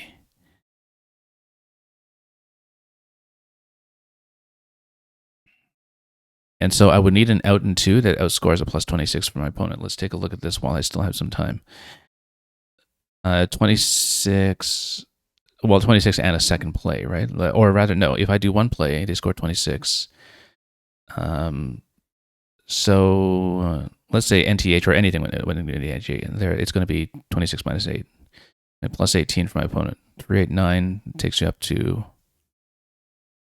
407. So I need to find an out and two sequence that'll beat 407. That means an out and two sequence that's going to score 32. Unless, of course, I do an out and two that also blocks this spot and then takes the second spot. If I don't see it, I'm just going to play Gurries.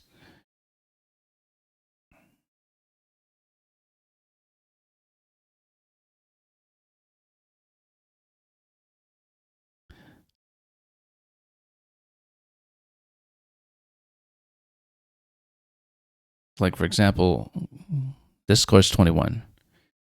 Then do I have a way to score 12 with an out with the remaining tiles? Just as an example of what I'm looking for.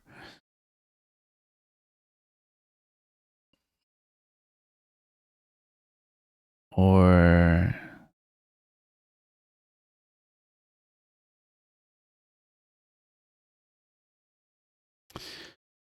we gotta decide quickly.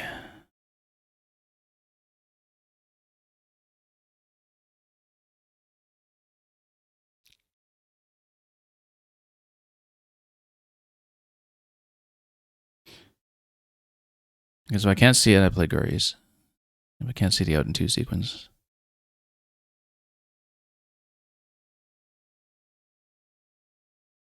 But if I can find a win that I'm more confident about lexically, I'd prefer to take it. 100% my opponent challenges if it's a winning play that is an outplay. We have no time to look at this. I have to play it. And if we're playing out, we play for points. So it's 69 points, 69 points. Same either way. Let's see it.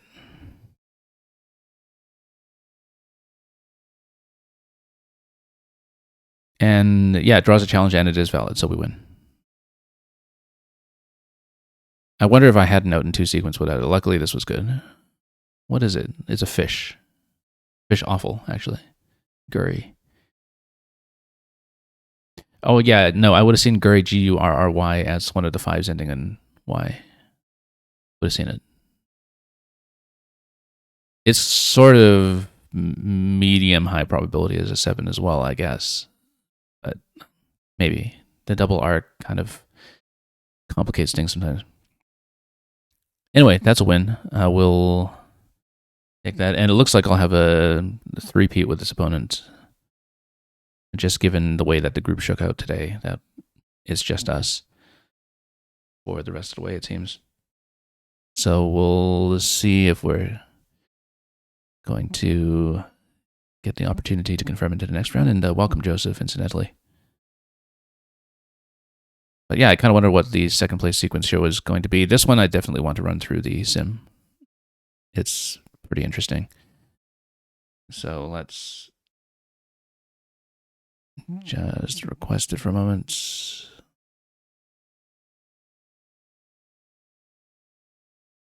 And we'll step through the available plays while we're not called into the next round yet. So everything valid except, of course, we challenged off Oralize in that one turn.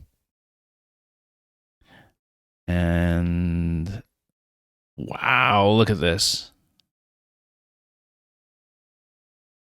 Abnormal dryness of the hair. Oh, I didn't see a receipt. I should have seen that. That's easy. Well, it's one that you might kind of have a blind spot for, I guess, if you don't pay attention to the PT combination. You kind of just have to remember it by alphagram. Yeah, that's a big miss there, not seeing received. And we never have a bingo rack for quite some time afterwards. I forgot the spelling of realty.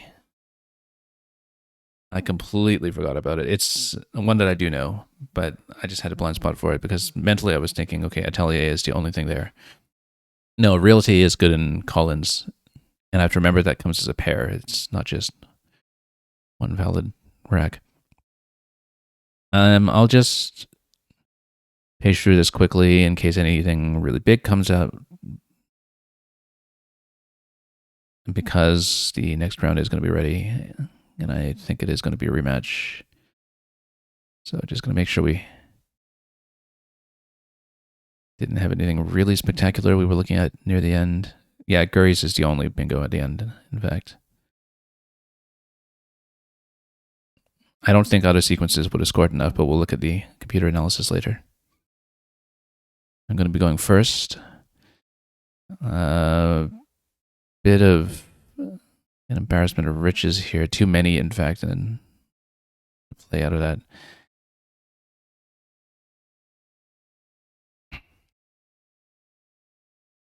Because I don't see fives that are going to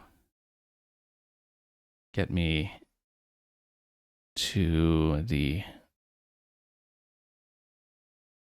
double letter.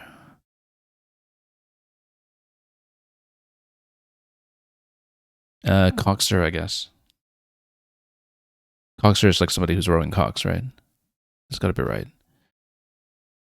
Unless a person rowing cocks is just a cox, which would be more defensive here anyway. Maybe we just go cox.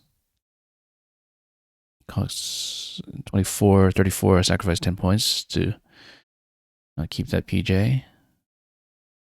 I actually cannot remember coxer. Let's just go cox.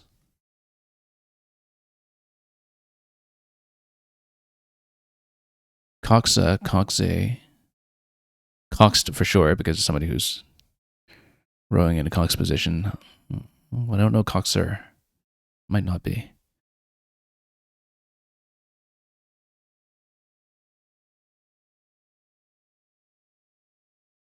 Poxer? No, I'm thinking poxier. Anyway. It is going to affect the board positioning in this game quite a bit with a C in the left side with a short play like that. Unless things stretch dramatically upwards through the middle, you could imagine that this might look like a board that locks up the top left for quite some time to come. Because, you're not going to get immediate parallels to the left of the C unless there's an H ending there. So it's going to be a change 6 for my opponent. Don't know if that's showing holding blank or holding S. Cox, of course, takes the A on the end, but we will probably just... keeping BUR like that? I don't know about that. E in a bit of a dangerous spot. I guess we have the tiles to follow up with that. I'm just trying to see if we have something a bit better.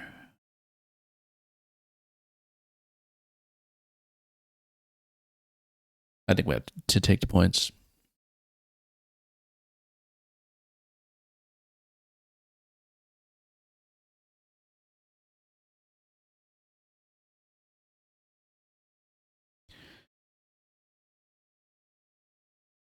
Should always take a look at the ABLE ending. Although we would... Yeah, like reusable through an S, for instance. But I think we would need something to play through.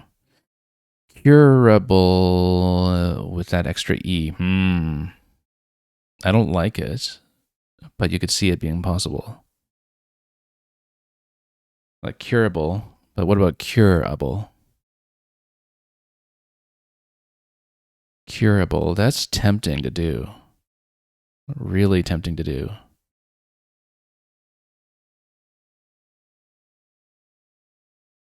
What do we think? Curable, curable.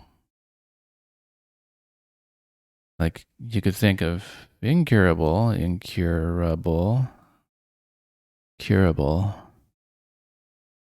Oh, it's so tempting to do it. I'm ahead. Maybe we can survive a loss of turn.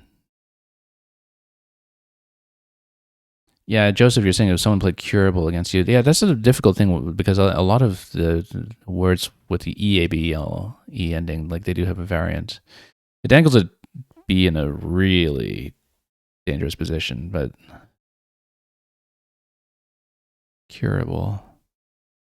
It looks like the kind of thing that you would see in Scrabble. It's just that, normally I only ever really see it without the first E. Let's take it. I feel like it'll draw a challenge, but yeah, no, that's no good. I had to try it. No, you didn't sway my judgment. Don't worry about it.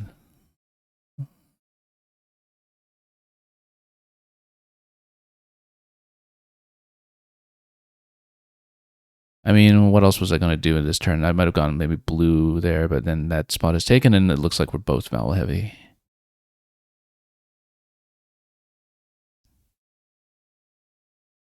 It's okay. I mean, that was a very speculative play. I don't think I would have tried it if I weren't 40 points ahead, and we'll see. I mean, I did show my whole rack, unfortunately, but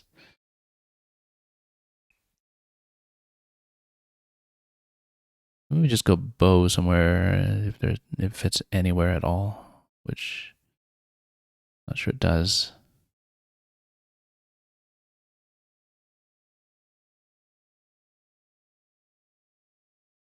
Hmm.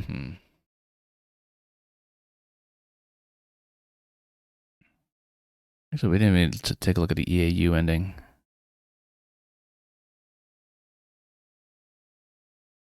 I really want to get rid of the U.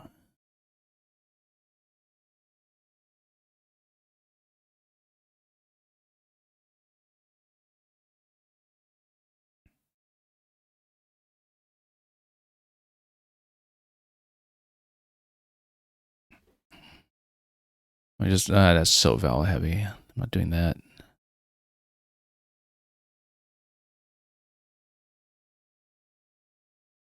I might just drop AUE somewhere.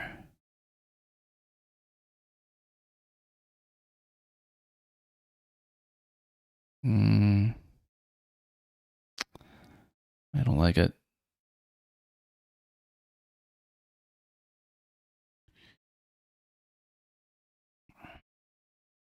It's the problem with losing a turn to a challenge. It actually does kind of take me out a little bit in terms of being able to think clearly about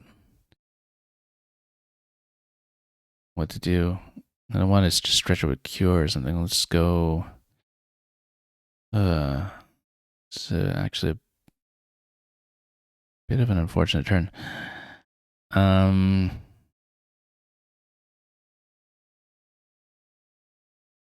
let's just go able.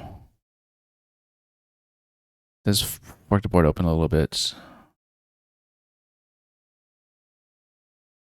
Maybe we shouldn't do that when I'm ahead by the current margin. Oh, hang on. Able will take an R, of course.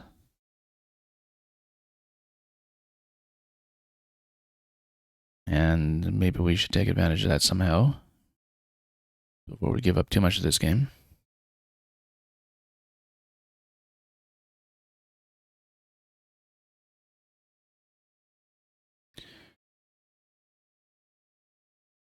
This does kind of dangle the S spot on the right, but it does get me out of the UV problem.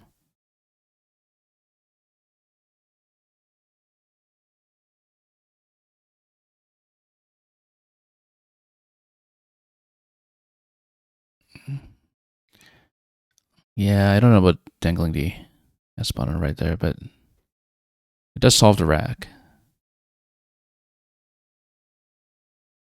And I don't think we have a good alternative.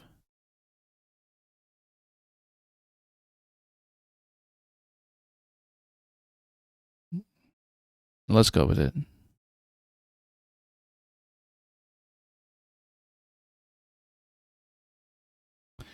Trying to see if we have eights on this rack. It's close to something. Even with the vowel heaviness of this, there are some possibilities.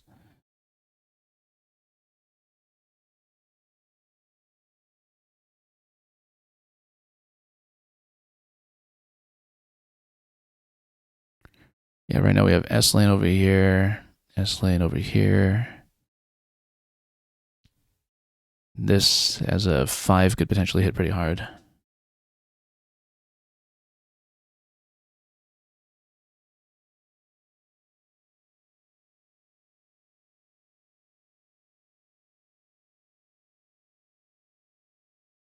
What are just something through the L? The doubled A is a bit of a problem right now.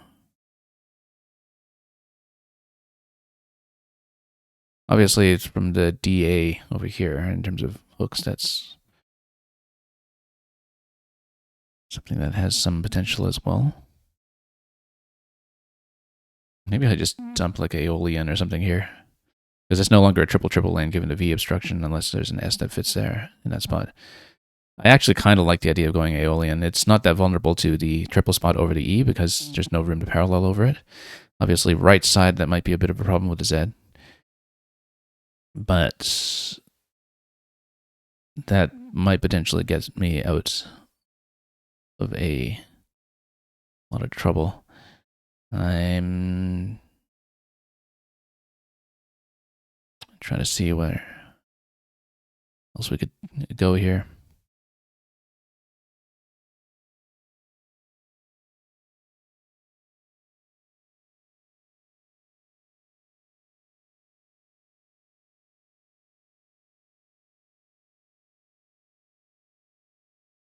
But yeah, just go for high turnover with this rack perhaps and keep on drawing. Aeolian does open up even more space and volatility on the left, so one in my head maybe that's not great, but or look at that. Yeah, 2-tile play there, that's kind of signaling that something big might happen. Aeolian might kind of kill the S spot on the right though. 2-tile play like that, maybe it's not going to be followed up with a Z bomb or something.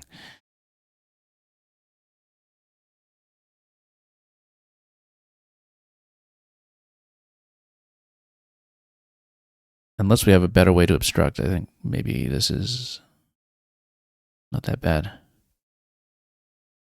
And look at that, we'll even get the S and the blank, so we'll have things like ratoons.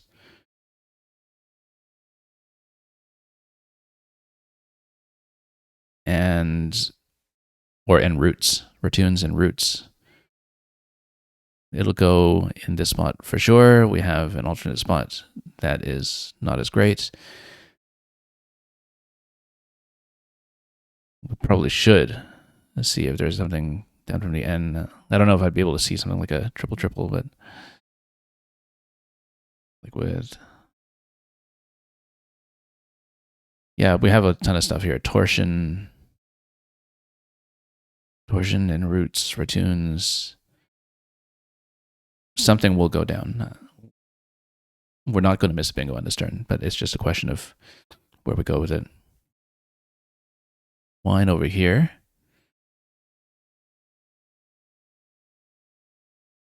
So I think we'll probably just close the best as spot.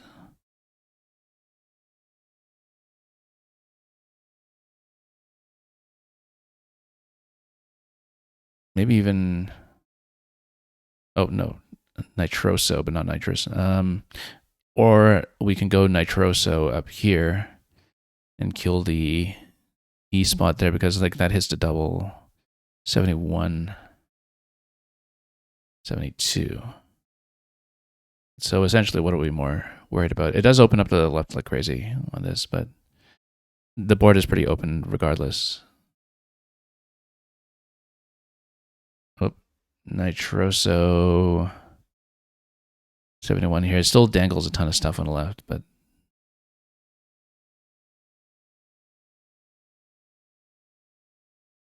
essentially, which lane are we most worried about? Let's take this one and draw too many vowels. Maybe the theory should have been that with blank and 3 S's unseen, that we take the most obvious S spot, but the thing is that really does dangle a lot of space. And of course, now Verl over here is going to dangle another big S lane on the left side as well. Problem with us here is too many vowels and nothing that will go next to the I other than an O. However, do we have the E-U-O? We did a U to play through before. E-U-O-U-A-E. We don't have E-U-O-I, which would have fit nicely there. E-U-O-I.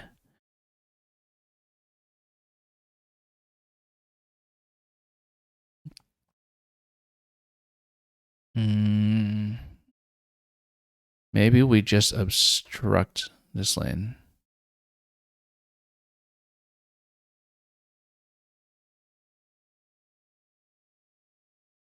Or, you know, just score points for that matter, which might also be sensible there. That would obstruct the right side a little bit.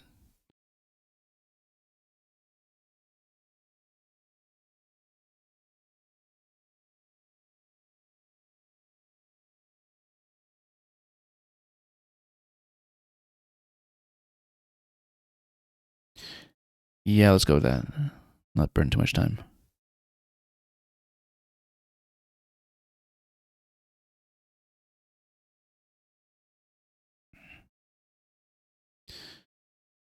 Then we'll see what we can do here. Something like D-E-L-E would go on the right side, but I don't know if we want to spend both E's when only 2 E's remain.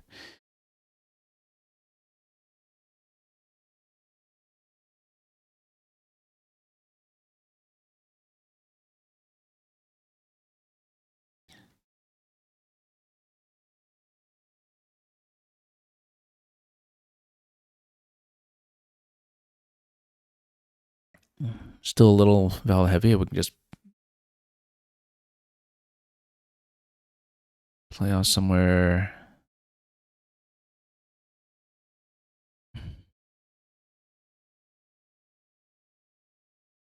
Now, do I have something like a 6 that would go to H?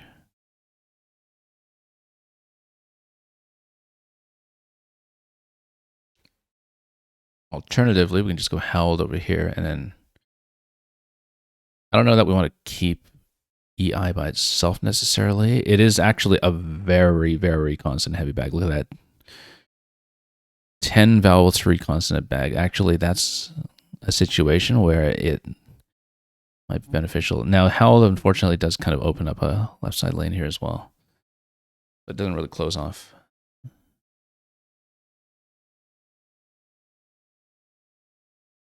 If we go OWE, we have an L to go to its left. Again, we can expect consonant heavy draws from this point in the game, though. Because then we would give ourselves the L hook on the left. Maybe that's not totally unsound.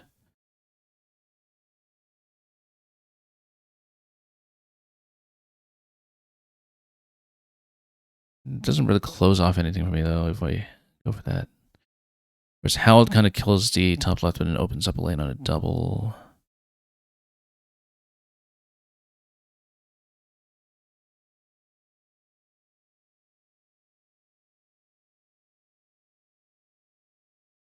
Or we just take the points, 15, and then continue to keep it a bit closed.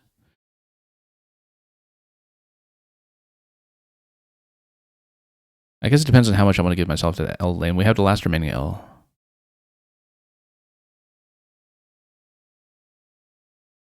Let's try that.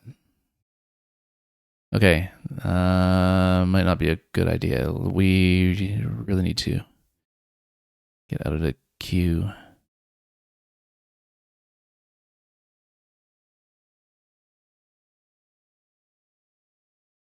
The play will be QI here if it is available, even though it gives back the Q on a triple spot, I think. Given the board position and given the situation in the bag, we probably do want to enclose that.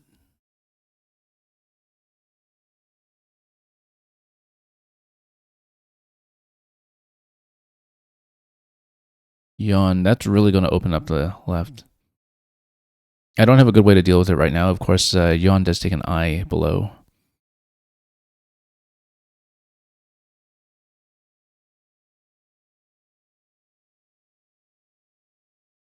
But I don't want to spend the I there when I don't have a good alternative for the Q. I think we must close here.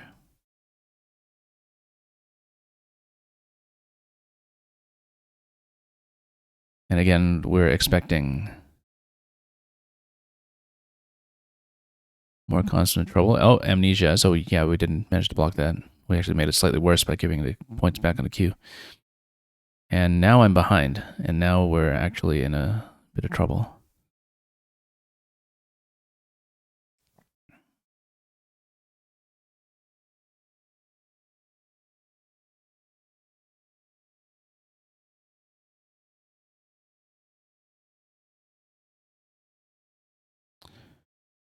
Okay, well, we need to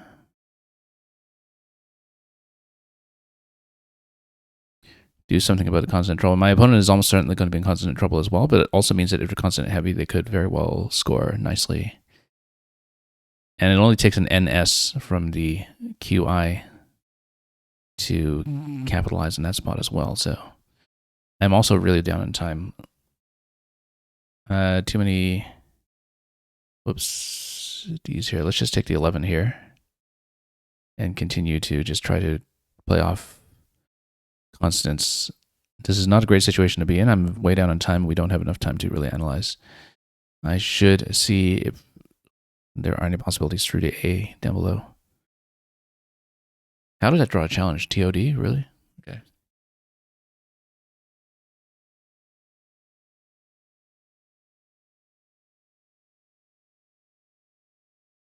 If we spend the S in this position, since it's not really... Well, there is a reason to keep the S, which is to spot under joy. But if we can just continue playing off. Zigzy, welcome. Thank you so much for the raid.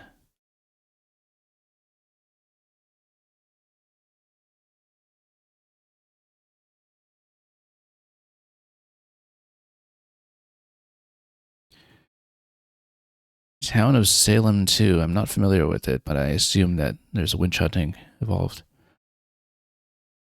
Hope it's been going well over there. We wound up with a bit of a small group in Scrabble today, so we're... Oh, we have to be careful with this. Look at this spot.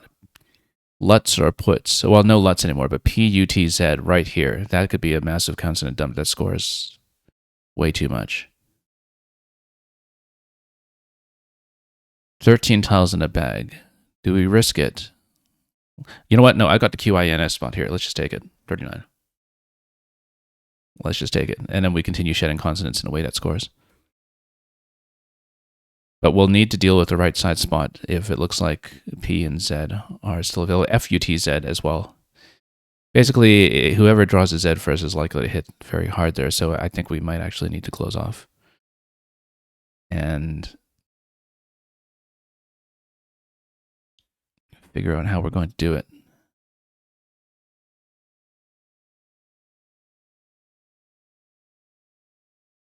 Probably just Ket down here, I would think. I don't think we can take the risk of leaving it open, but I am behind right now. Effing.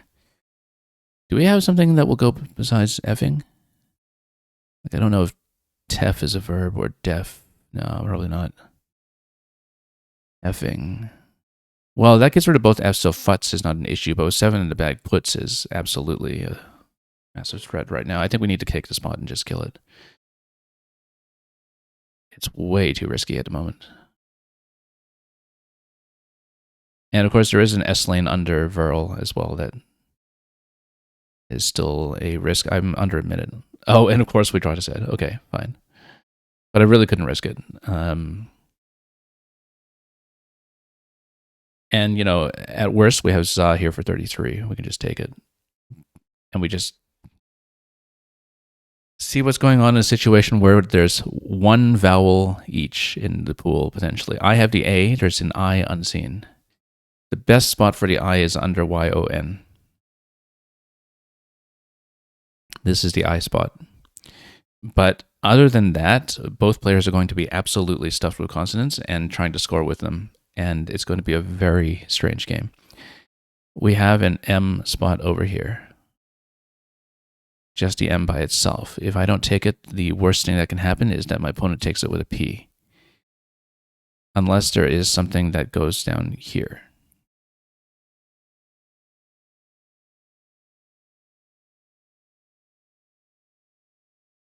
So this could be an interesting endgame.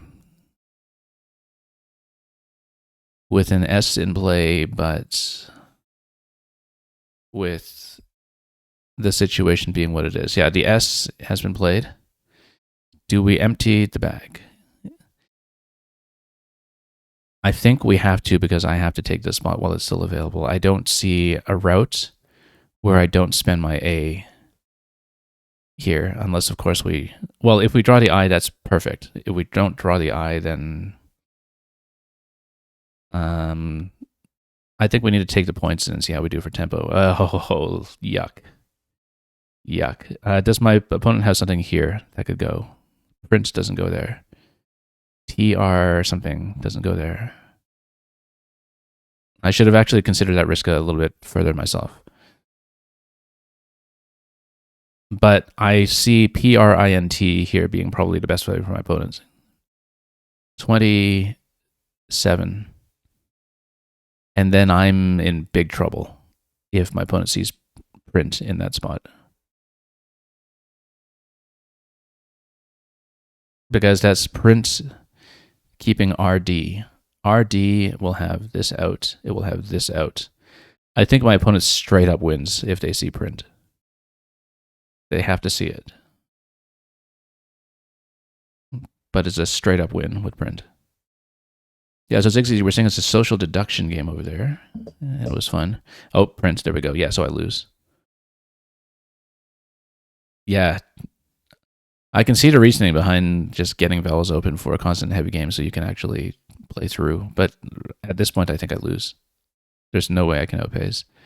And I'm also out on time. I'm out of time. I think we just lose. I'm giving up too many points here. I need to look at this one for sure on the computer afterwards because we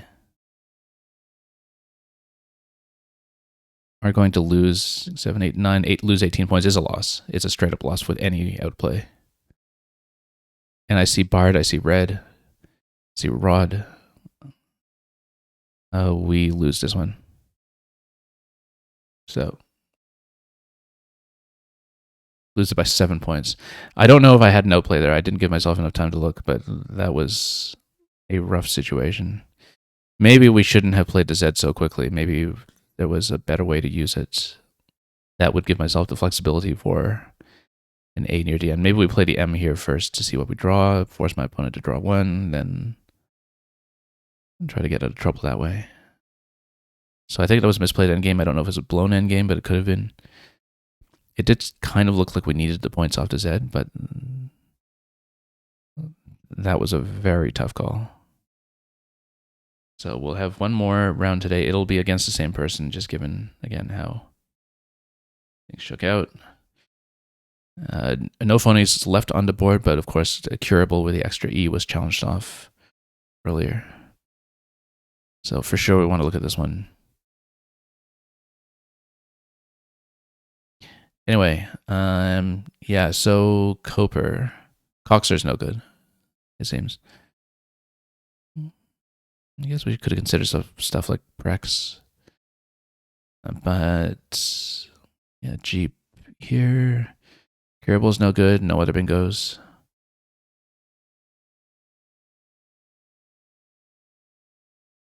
Nervular. Look at that.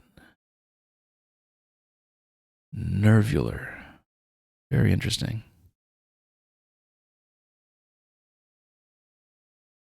That is Collins only. But just as anything that manages to play off the VU together, that would have been very promising. Yeah, not much going on for me here. Noria with Roar. Oh, I wasn't even thinking about the Roar hook there. We'll start the next round in just a moment. Yeah, lots of bingo plays here.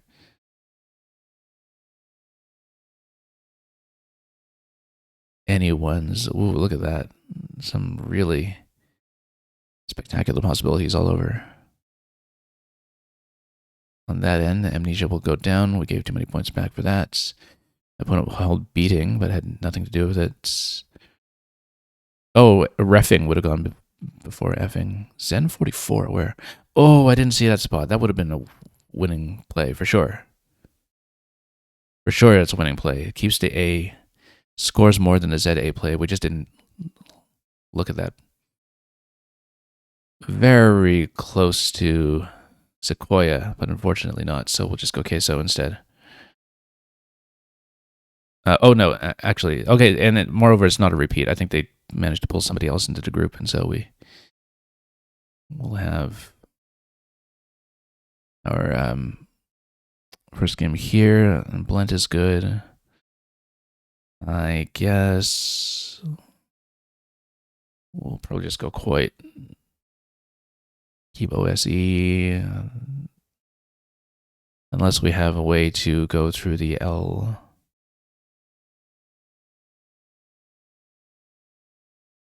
I don't like making a corner like that when we're behind because it will be difficult to stretch into the bottom right. And of course, we have a bit of an issue here now with the V's and A's.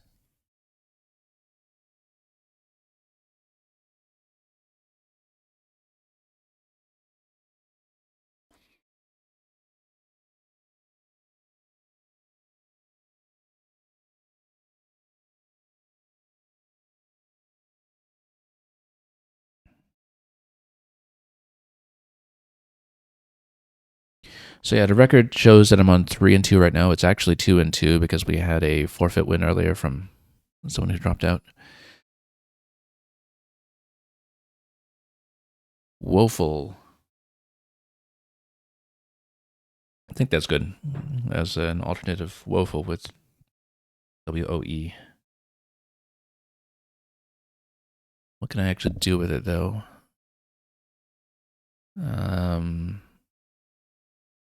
I would really like to get out of the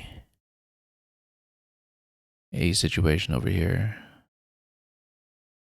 This totally dangles an L hook on the left, but maybe we have to risk it.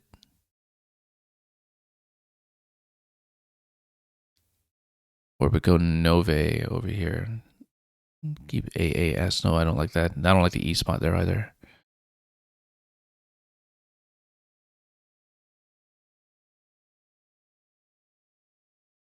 No, gives way too much back.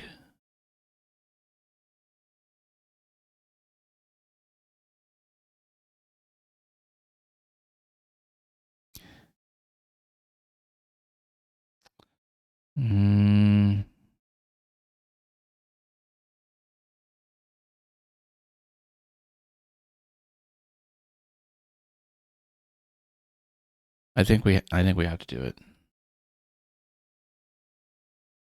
Just watch a J come out to the left now. Oh, I feel like look at that. He must have been totally constant stuff because like he played that fast. I wonder if he even saw the J possibility on the left here. Or if he had a play that would have gone there. Because I might have gotten myself into major trouble if the J went down on the left side. But he played that really fast, so I wonder if he even looked at it properly. Of course, we still have V situation to get out of.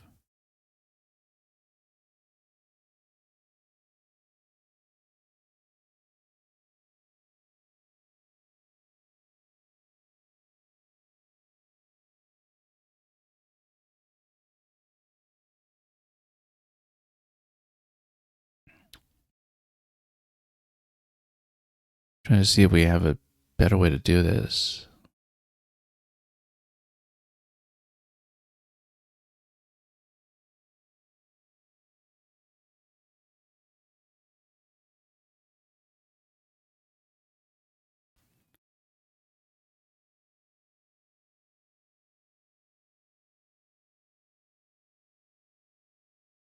This will take an S, I think. Or does it? No, hang on. Ova does not. Avo, I actually don't even remember.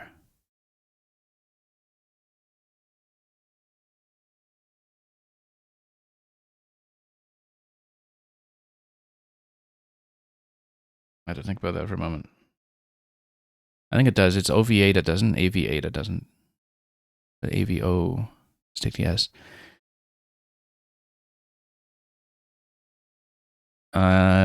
Too bad we don't have a second S to go A as he said over here. One tile fish. That's interesting.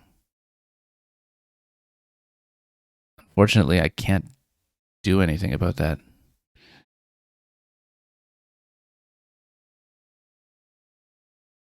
A 37 over here, maybe. Just one tile fish. Something's going to hit me on this turn. But I truly cannot do anything about it.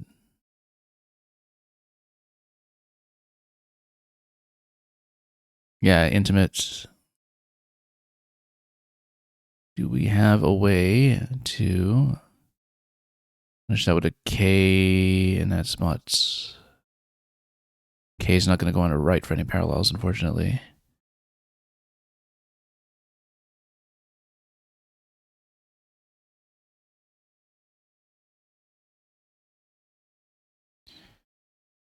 Hmm.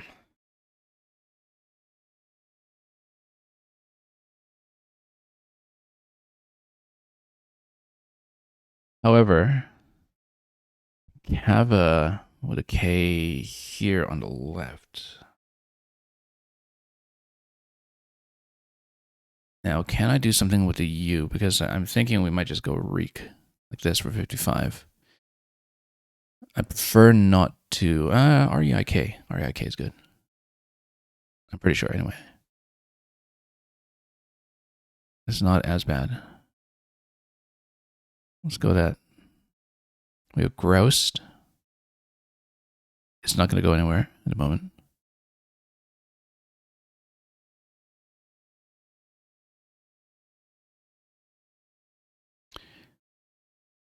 So I should see if there is any kind of eights, maybe from the M.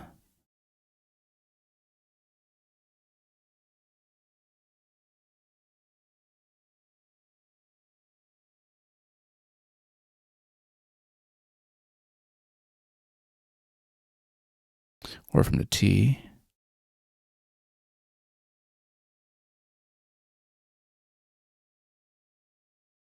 Yeah, you were wondering if I was going to see the K spot. Yeah. That was a risky thing to leave open for so long, but there you go. I don't see what to do on this one, though. Well, engroused, but with nothing to fit it to. And it's difficult to see what a second choice would be. Maybe we just go like morgue. Keep SD. Still a lot of E's potentially in a bag. That gets us out of some of the clunkier stuff at least, and stretches out a bit. Okay, surely we have something here.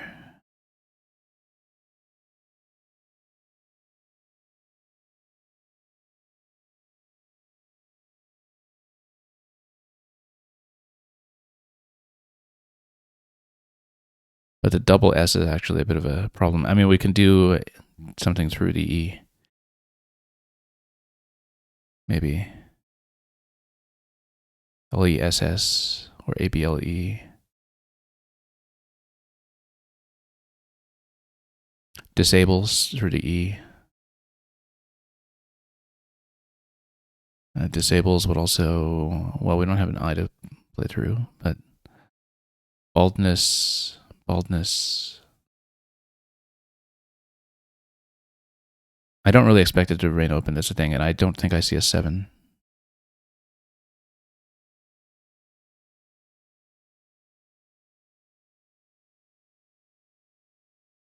Yeah, that kind of kills it.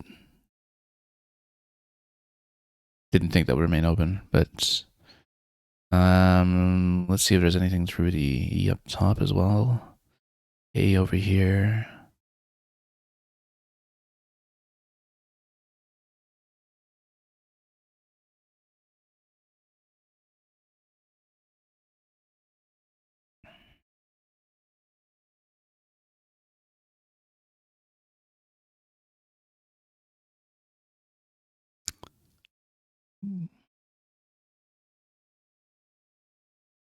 Trying to see what a good alternative play would be.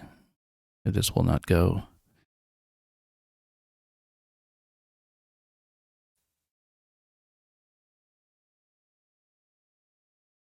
We have a lab over here, just give ourselves a spot on the right.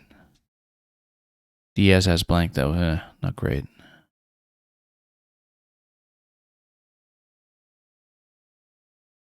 Really not great.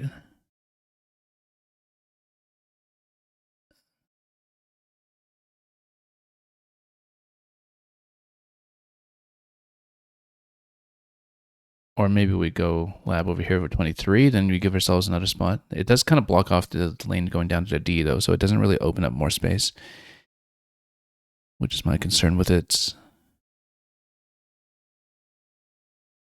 Notice that BAA also takes an L on the right. If only we had something we could do with that.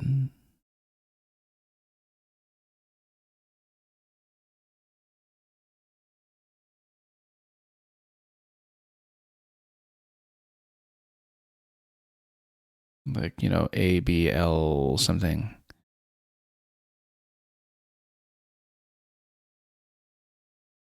Well, we can do that. I think it might be better to give ourselves a triple spot here, though. Sacrifice the points and then keep 2 lanes open. Yeah, because we don't want to obstruct too much space up top. That's the issue at the moment. Let's just take it. Still SS unseen on my opponent's side, but I feel like it's going to be blocked. Like it's just going to be some parallel down here that's going to kill it.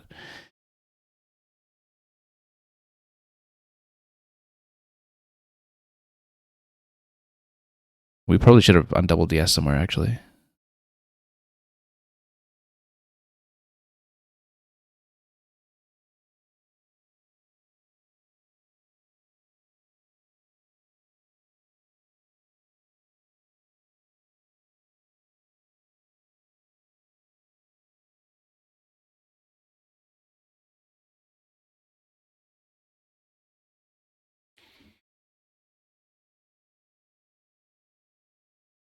It might have been a bad call. But it's actually not great anyway because it blocks off the T as a start. And yeah, it just naturally invites a counterplay like that. So that might have been a bad move.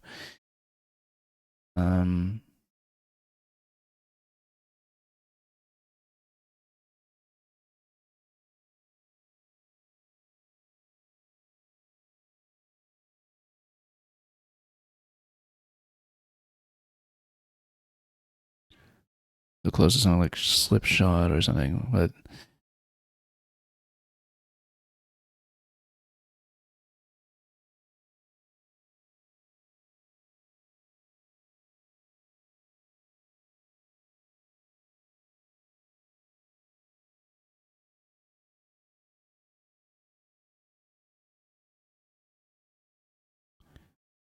Yeah, this is a bad situation to be in. Maybe we just go SH over here.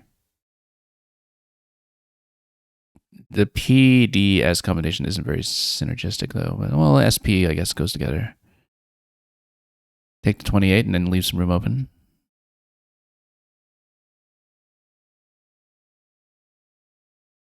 Let's go with that. Ugh, yuck.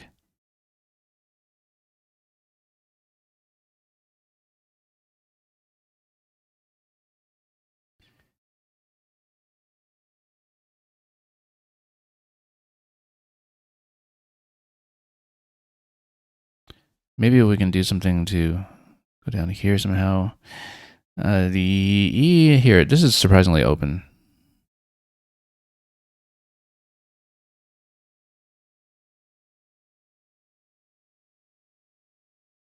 $29 like that.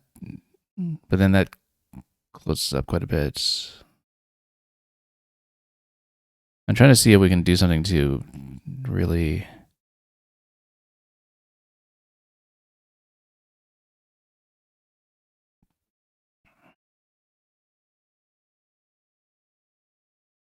stretch down.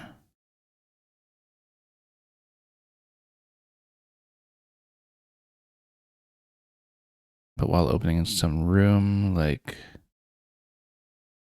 I really don't want to keep the Y there though. Let's go died. I think maybe I'm obstructing myself too much, and now we've got consonant heaviness.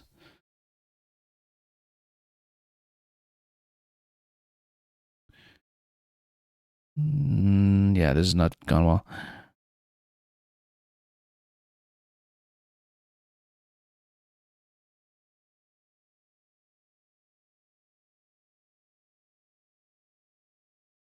Actually, we should have maybe considered that emo would have taken a D. Well, DI kind of closes off though, so nothing would have continued there.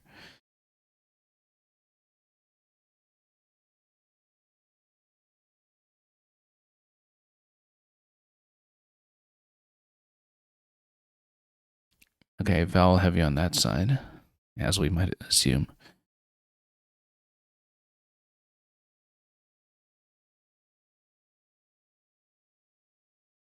Well, I can't do very much. And I'm quite down in time as well.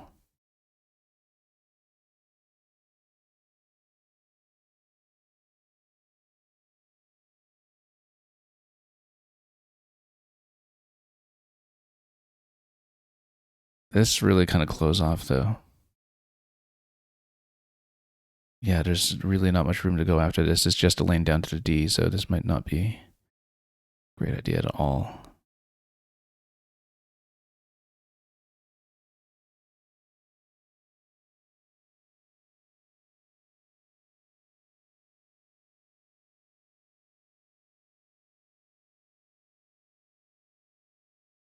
It's hard to see what to do though.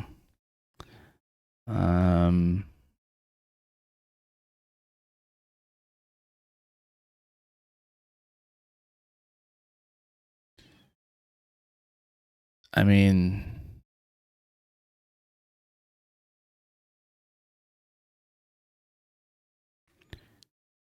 yeah, and everything's still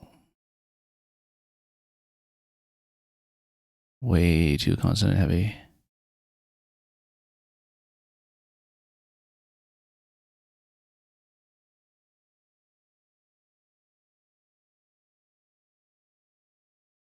Tigen. I'm trying to see if maybe there's still some way to stretch out over here.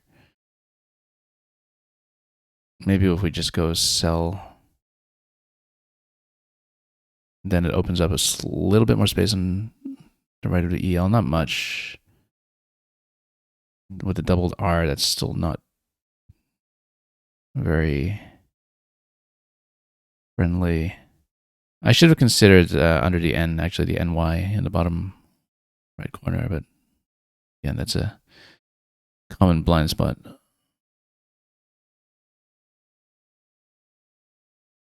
9 in a bag. We basically need a bingo at this point. So maybe we make space. I really don't like keeping that double R. If there's a way to avoid it, I would. But we don't have time to look at this.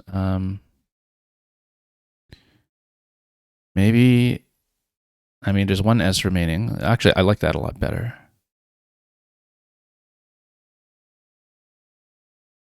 Then we threaten on the right.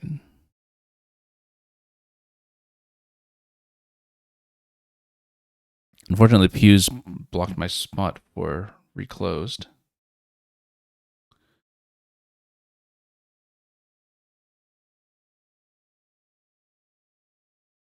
I'm not sure I have something that will take us down to the REC spot, and then, yeah, and that went down anyway. And the G is going to obstruct quite a bit. So, yeah, the 2 tiles in the bag, it's closing off pretty quickly for us here. I don't quite know what to do. L, O. It's going to be blocked, though. There's no way it stays open. Maybe we give ourselves slightly more room? I don't know. 5 L's, 4 consonants. Might as well threaten it, but there's no second lane and no second choice.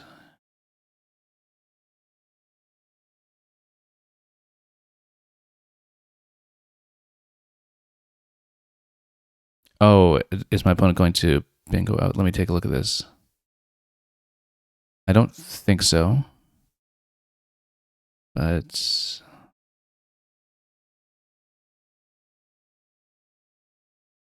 yeah, and then we're going to be way down on time again, as usual. You were going to say earlier, maybe played a D so you can play to the D and X'd. I'll look at that when I'm not down on time. X'd. Yeah, because that's the thing, is that you don't want to double up on a D.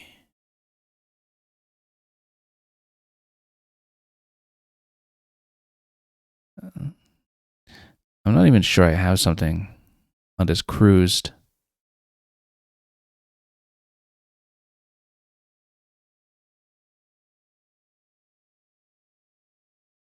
Does that even fit?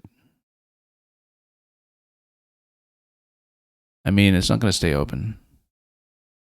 Infernal. Look at that. Beautiful play. Do we have something through the A? Maybe I should take the time and risk going over time to look at that.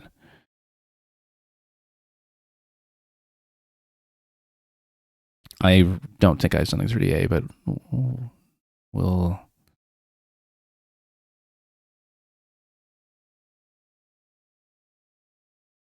see about that. I wonder if Infernal takes an S or if I'm just thinking of Warcraft 3.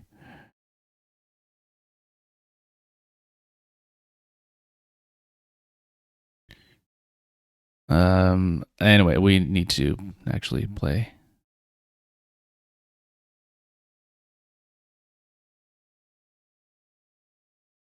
Before I just lose on time. I don't know what to do here. Anyway, let's just. I can't even see anything here. Let's just play like. Oh, what am I doing? No, that's not right. Let's just pass. Okay. I'm over time. I just. Okay, that was actually a totally bad play. CUS and Infernals is no good. I know CUS is no good. We just kind of panicked at the end.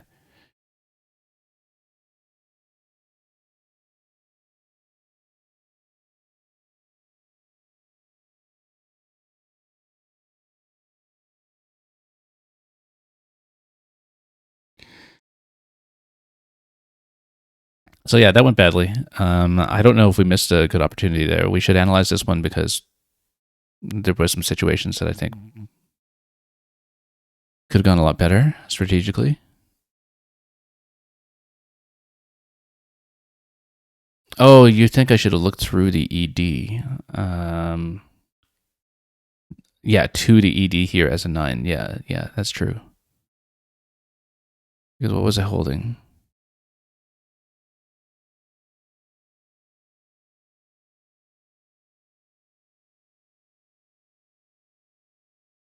Well, we'll look over the available plays when we have a chance. And then I requested a sim for a couple of games today, so we'll take a look at those. So we finished on technically a 2 and 3, but +1 forfeit win, so 3 and 3 today. Scroddled, I don't think I would have known that. Or at least I wouldn't have been confident about it. Let's just take a look quickly. And we'll grab the sim for it as well, and we'll step through a few of the more interesting games. Just to see if there's anything that we should be looking at. So yeah, games are done for today. So yeah, the thing is, my opponent actually did hold Jetty, but had Jutty ready to go and didn't see that I'd opened up the J spot on the left because I could have been absolutely killed there and should have been on that turn, but he played too fast.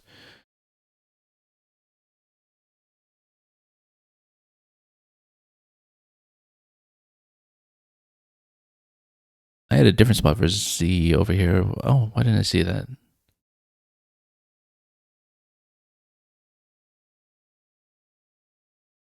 Yeah, and that would have left the right side lane more open for myself too, but I guess I was expecting a bingo to go down regardless for my opponent. And didn't work through that properly. Look at this. Undergoes disconnected through the NE. Yeah, so I actually did have Gourds and Drogs. We should have seen that as anagrams of groused. I absolutely know that set. But I saw grouse and I think I just blanked on the other ones here. But undergoes, look at that. Beautiful fit. But yeah, no, I should at the very least have seen Drogs. I think Gourds might be Collins, but let me take a look at that. Yeah, AVA was way too risky. That's true. That's true. I had rack management problems at that point. Because AVA actually does take way more in front than I was taking the time to think about. Yeah, you said that Infernal actually blocked Discard.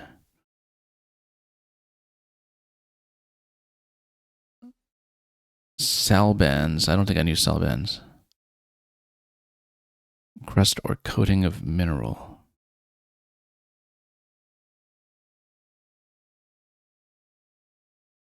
Yeah. Not what I would have seen, I don't think. Sap heads. So, a lot of things still available over here. What a sap head, not a place sap heads.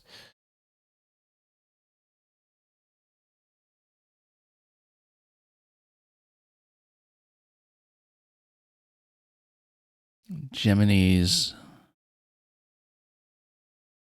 I was looking for something like this.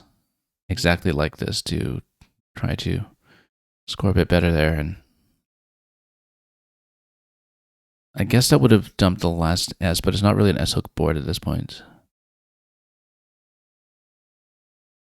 Well, the last S notwithstanding the one, well, the two S's in the pool rather, but it would have dumped my last S.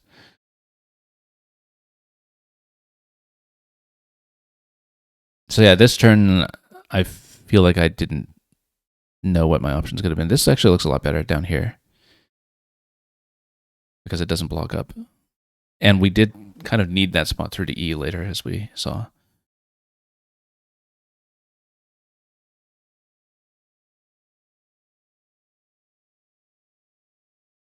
And of course, in a situation like this, the equity table is not going to tell us much, except that we misscrolled and Colander's again disconnected through the N and E and fitting on top of AW. That would have been spectacular as well.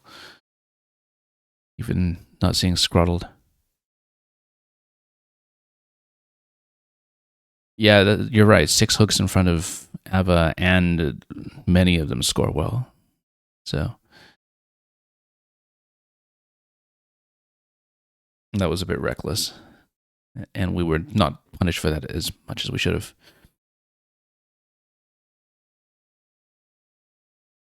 So Quadrix was the one fit there. Blank Q. The one and only fit.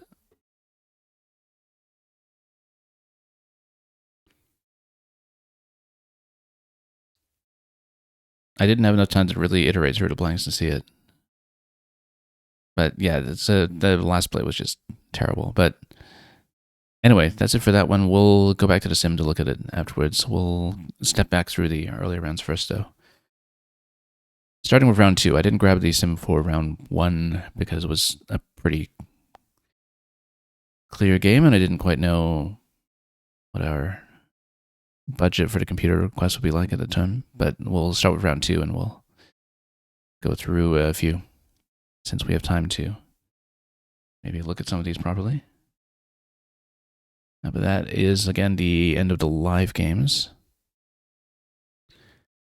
And yeah, we had to have a little bit of reduction to the group today in terms of rounds played, just because of the situation with one person unexpectedly dropping out. But the other group seems to have had some issues as well, actually, with completing rounds. So who knows? Let's take a look. Yeah, usually with this many players, you just wind up one group, but because we started with more and had some dropouts today, I think there were some complications. So the standings don't matter too much today. Let's just go back and see how we were doing in the earlier games where we did request. So yeah, this was the one where we gave up the phony unhome. Let me just pull up the full screen here.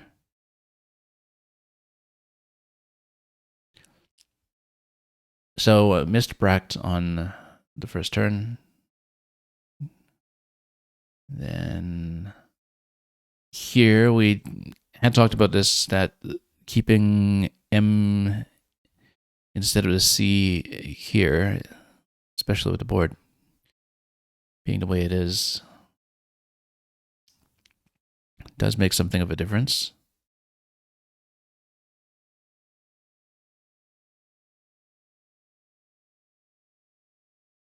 I guess with the glam spot that we wound up going for, that it did give up the P at the end as well, which I didn't know to take advantage of.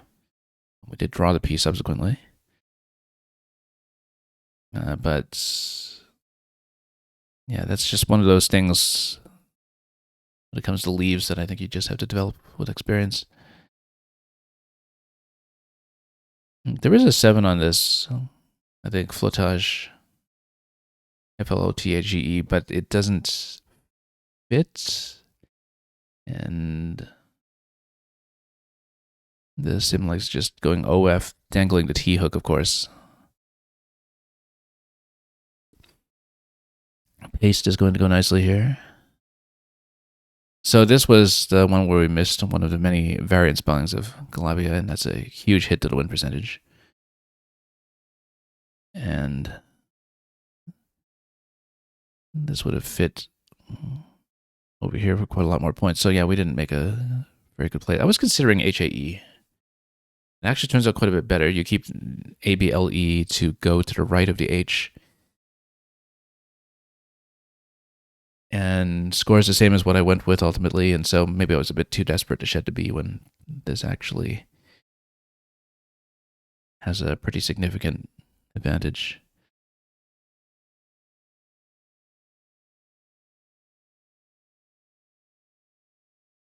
So, this bit is kind of interesting. It does close off under the T a bit, but it manages to score while doing the vowel dump. We were, in general, just in a lot of vowel trouble here, and a lot of these are similar in win percentage, including just a huge exchange keeping only E.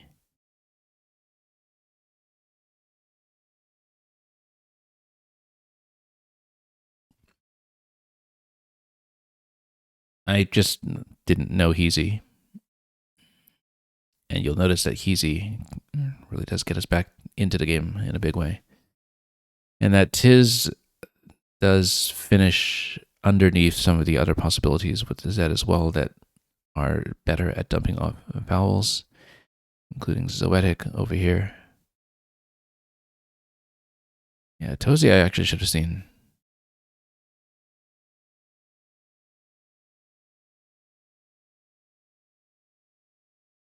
On home was quite a bit worse than Humvee, but what was even worse than that was Septinophony. And yeah, still having tons of trouble with vowels at this point, and we should have seen this overlap as a possibility as well.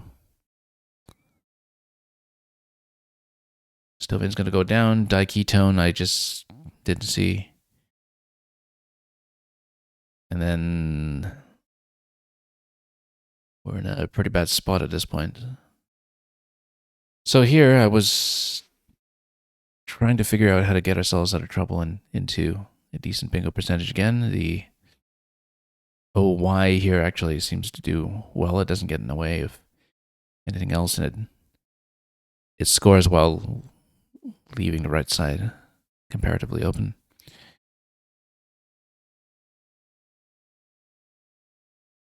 So I put down enduring, uninured. Comes up top here as well.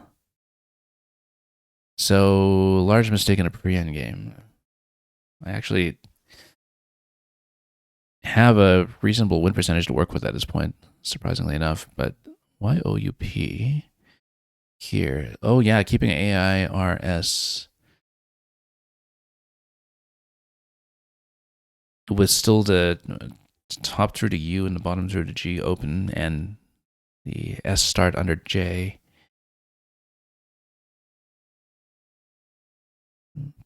Bingo percentages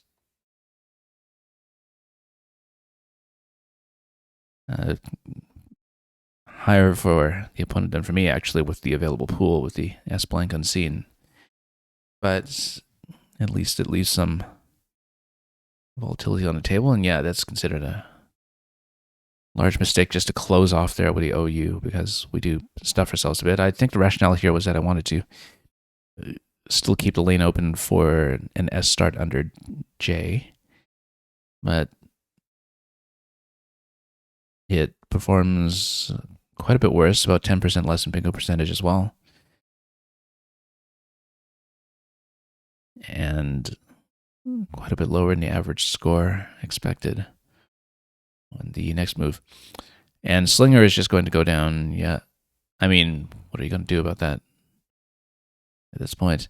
I think the reasoning actually for having played OU there was because I saw some possibilities through to U up top, like up raises or up raised.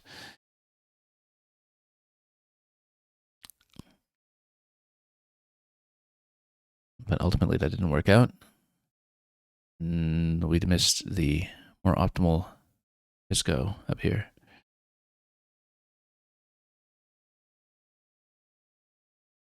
Okay, let's take a look at another one.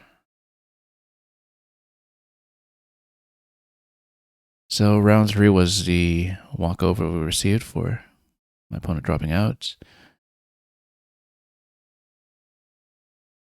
Let's take a look at 4. This one we won, but there were some interesting situations.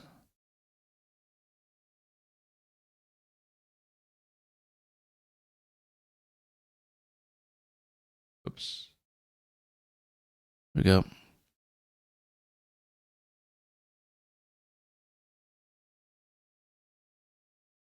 Exchange over here, optimal exchange over here. Big miss for my opponent on this spectacular Zeratia. Big miss for me in that we didn't see receipt. And really should have. That's not a hard one. Apart from the PT potentially being something you could be a bit blind to if you're not just doing it straight up by alphagram. And yeah, big miss for me again here, forgetting that there is a second one in Atelier. And I just didn't stop to look for it.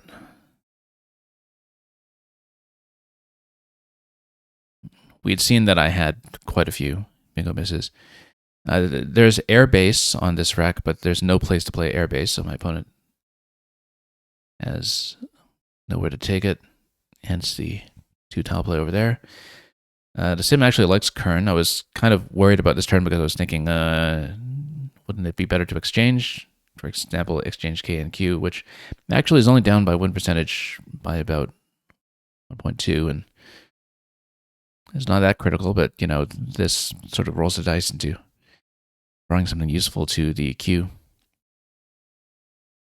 But it actually does come out all right. And yeah, this was the turn where my opponent takes a lot of time and tries Oralize, and we escape that. And then there was a bit of an interesting situation here because I've seen that my opponent has Oralized. I've seen that a bingo will happen if they bother to find it because I just cannot block all the lanes. But then the question is, did I want to go to Igloos anyway, knowing that they might see Solarize? And the thing is, had they seen Solarize, I actually would have done better because we would have had the Q play to it. But Slew here blocks off a lot of the top left and would basically require that my opponent can see one of the possibilities on the right, which they do because they find the radios to the right of BA.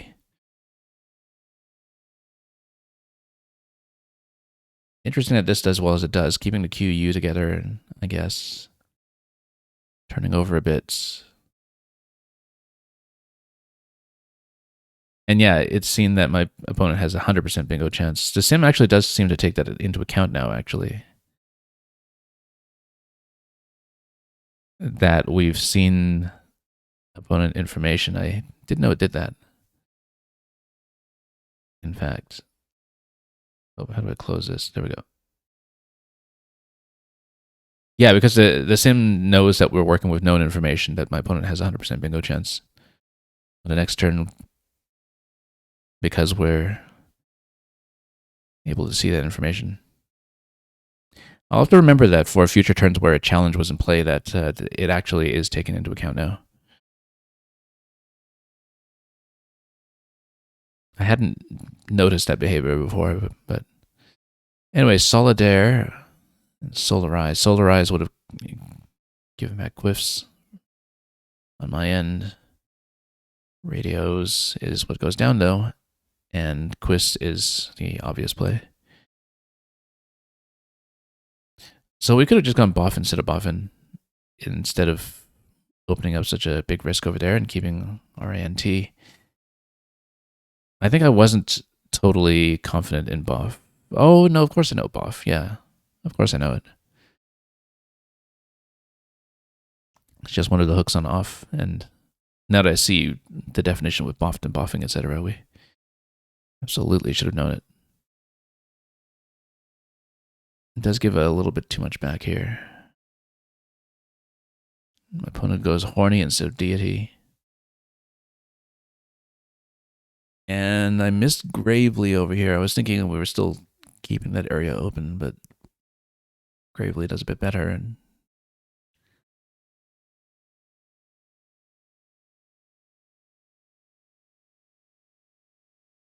And yeah, I was thinking playing off YE might be better. I just didn't find a good spot for it. And actually, that only sacrifices 9 points for better vowel diversity there. You can see actually it's a huge bump in bingo percentage to keep the A up by 14% going into our next turn. So we should have looked harder for a YE play rather than just going for the spot up top.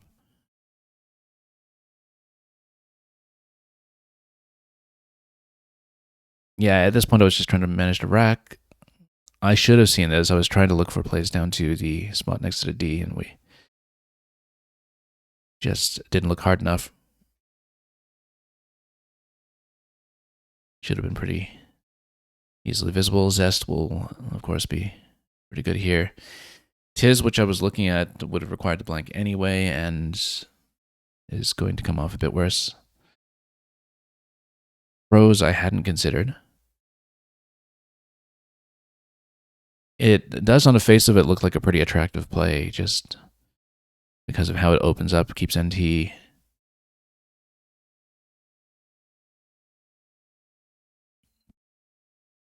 So I'm actually kind of surprised it finishes that much worse.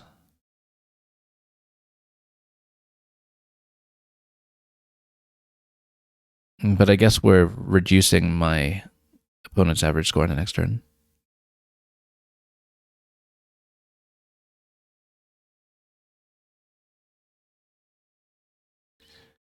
Yeah, this is a hard one to see as far as fives go. My opponent just decides to exchange out of this one instead because the available plays are not that promising. I'm surprised it dumped that much, though. Exchange 6 out of this one? I don't know about that. I probably it dumped about 3 or so and kept some balance, especially with the S being as powerful as it is in the board in this state.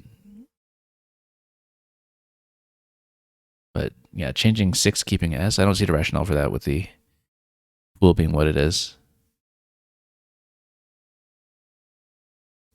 Regardless, the other exchanges weren't even considered here, so let's keep going. So this was a bit of a tough spot.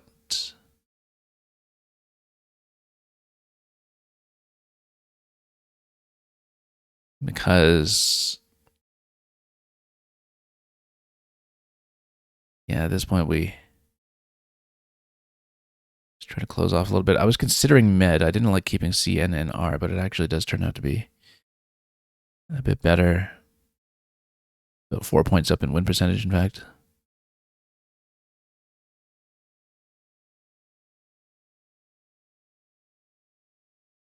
And again, the averages for the next few turns are pretty close to each other. But I think it's a situation where the score is close enough that we just don't sacrifice the points. We take the 8 additional points when the situation is this close and when there isn't a separate natural scoring spot for the M that's open somewhere else. That this is, I think, purely a function of this place scoring more. That's where the win percentage is coming from. Ulti's going to hit up here, coming. Is considered a large mistake by 20-something%. That's interesting. There's 8 in the bag at this point. Yeah, because given the 2 S's on the scene, it seems like the sim severely favors a play that will at least close off one of those lanes, even though I was one who ended up using the S lane at the end. On a play that I was honestly not 100% about. So yeah, Gurries is optimal. It's not even going to show you the other possibilities, in fact. And so we'd have to get out of this interface to really examine whether I had an out in 2 sequence without it.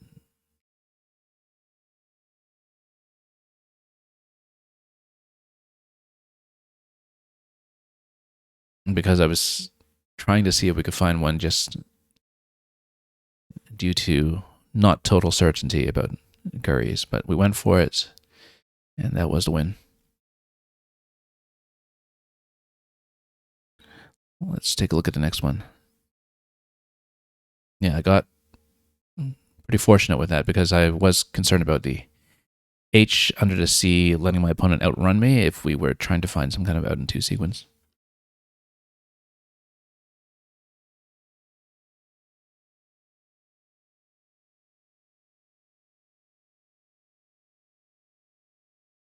Round 5 over here, which we lost by 7. I think I'm probably blew this endgame. But we'll take a look.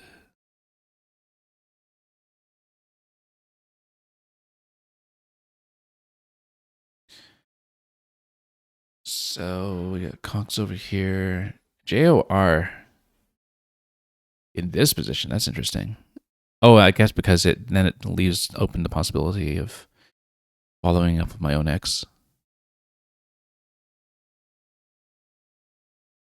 Because you compare these two positions, I mean, they're very close in terms of percentages. The top one leads to a higher scoring game for both players, about 5 points up on the next turn for both players.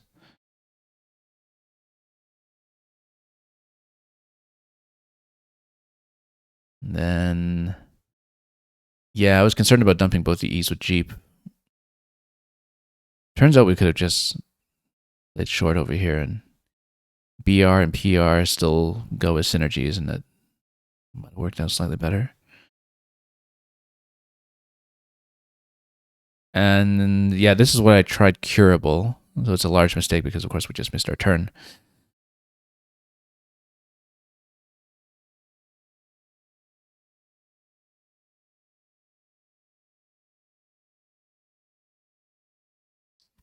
I actually didn't think about E hook on Lipid.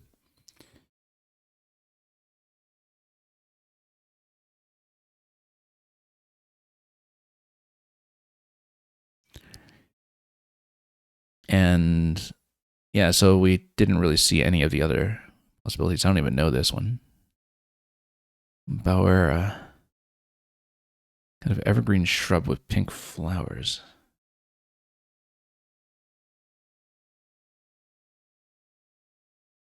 I would not have seen that. Vowel heavy 6 in Collins only. Yeah, that's a little outside what we've looked at over here. YO with a very strong leave. Nervular, I just don't see. And even so, there were better possibilities like Varna. I was trying to look for some kind of fit with the V over there.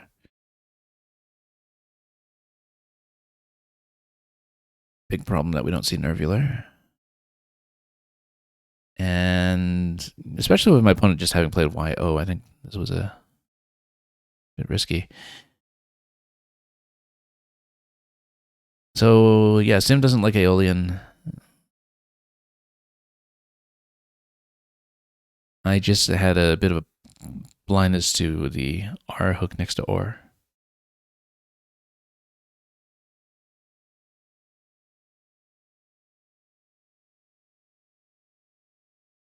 But we were a little desperate for vowel dumping at this point, and I was thinking, oh, okay, maybe we... I've seen my opponent do a little two-tile play here and there. Maybe we should obstruct a triple on the right and turn over in a big way, but actually it does not work out as well. And seeing the better vowel dumps, even once it opened a triple column on the right.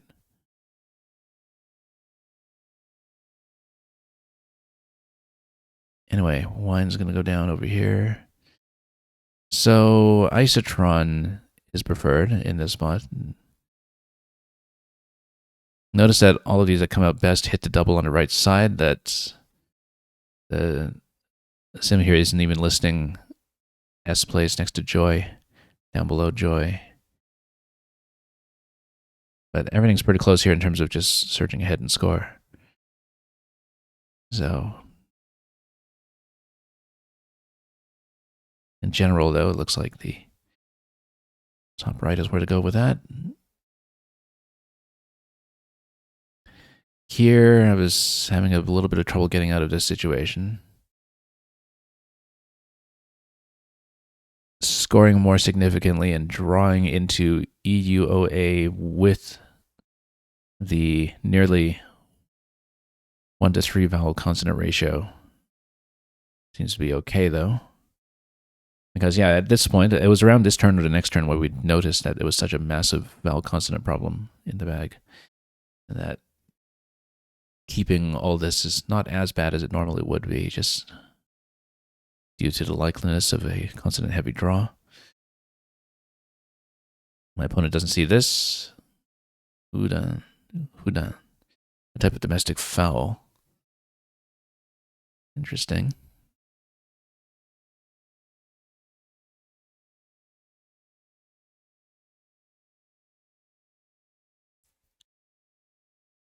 Not much for me to work with over here, but we missed some of the parallel opportunities on the right side.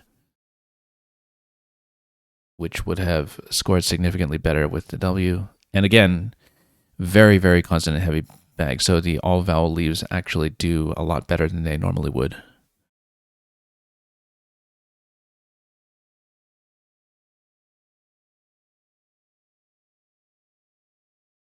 And yeah, my opponent also doesn't see the parallel possibilities. Interestingly enough, didn't we see that there were bingos available on this turn though? Like, I thought I saw. What am I thinking of? Because there are bingos available on this turn, so why doesn't the sim even go through them on this turn? Probably because of the equity it's seeing from keeping the blank. That's. Yeah, look at that. The sim doesn't even look at the bingos. That's really interesting. I wonder if they're just. Well, that's really interesting. I'm not even sure.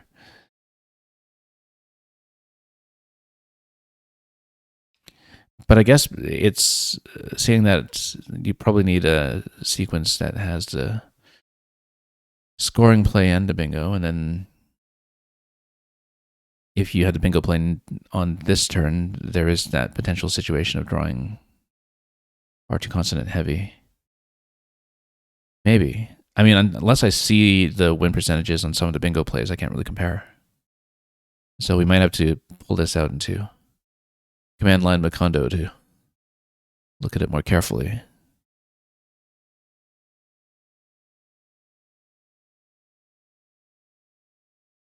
Yeah, so this turn here was a bit of a problem, perhaps.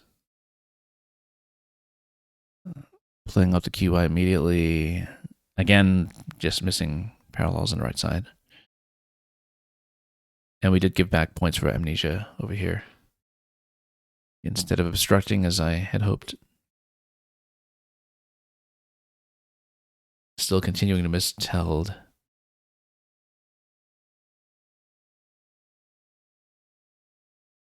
And at this point, where even is that bang? Yeah, well, everybody's blind to that spot. There's a lot more going on there than anyone gave it credit for. So Sim doesn't like doing the NS over here. That's interesting. Because at this point, 3 vowels, 17 consonants in the bag. I'm very concerned about the consonant vowel situation. And so I'm surprised that this does that much better. We got to take a look at this, actually.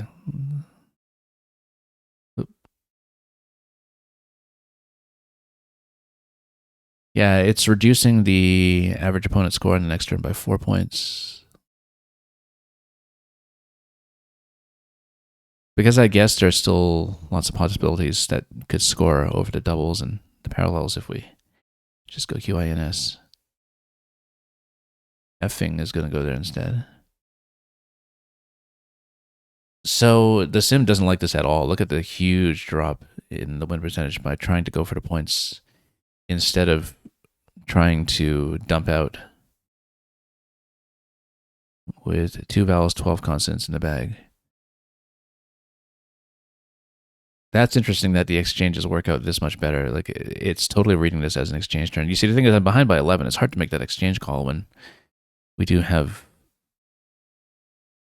some possibilities on the top right.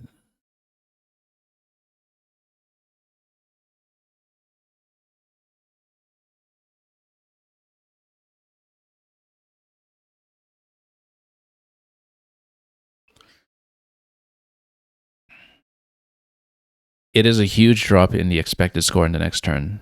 After the exchange, you'll notice that we average over 50 on the next turn, and then we're actually managing half that. I wonder what it's seeing then that would do that well.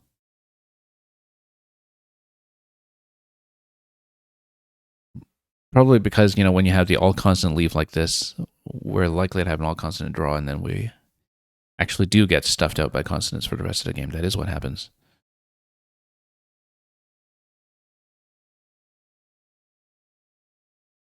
And yeah, large mistakes from everybody here. Large mistake over here. Oh, we blew the end game. We absolutely blew it. Yeah, so Zen here has 100% win. Uh, actually, MI here also has the 100% win from what this is seeing. But of course, that's leaving the possibility that we still have the Zen play and the ZA play available after that, both on the table. And so this, from a pacing perspective, does not empty the bag. Because I did see the possibility of going MI, MA here first, and we didn't do it. Because I was thinking, we have to take the Z spot while it exists. But that line of thinking was informed by the fact that I did not see the Zen spot that makes QIN. And had I seen that, the route would have been clear.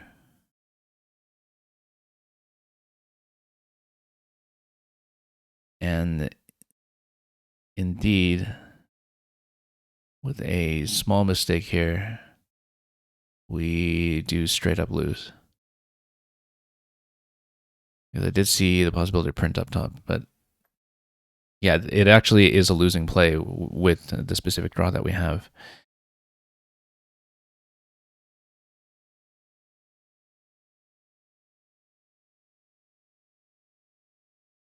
Because it was saying 75% win after this said. Now I'm not seeing which draws it's losing to with 2 in the bag.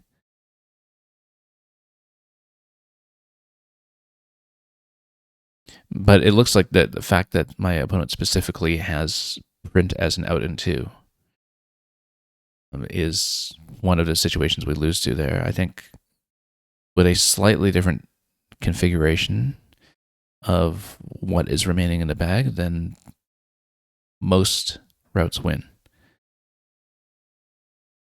But it's specifically that situation, my opponent holding print and then having RD for the out in 2, that kind of kills us with the 25% losing chance here. So yeah, misplayed the end game. Oh well. Let's take a look at the last one.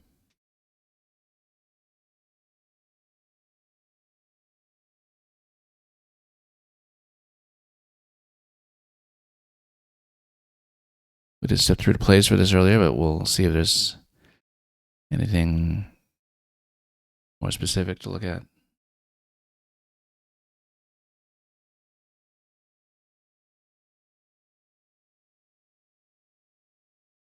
Yeah, should have gotten punished for this. Let's take a look at the full screen here for the sim, which is what we came back to do. Optimal plays throughout so far. So yeah, this, as we said, was risky. It's not a complete failure, I suppose, but it does give a significantly higher expected average score for everybody, but certainly my opponent, with average score 51 on the next turn, just by having opened that up. And the thing is, again, we absolutely should have been punished by it. Keeping AAES looks bad, but doesn't get us into that same trouble. So yeah, my opponent plays this really quickly, and it is considered a large mistake not to see the really obvious J spot. I can see with this rack why they had a play just ready to go here, but not expecting that this miracle opportunity with a J would just arrive on the left side.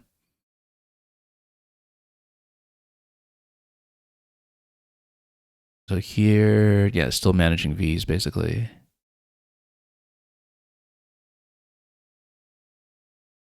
One tile.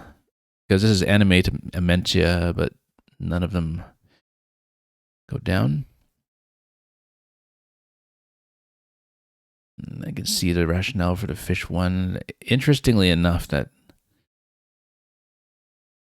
Yeah, specifically that doesn't permit any of the sevens. It scores well enough that the sim actually likes playing through it. But I think, you know, it's totally understandable that the human thing to do in most cases is just to fish off and open when it is such a promising rack. It's not even a huge mistake necessarily. You got 92.5% bingo chance on the next turn from opponents. It's kind of hard to give that up if you don't have a clear idea that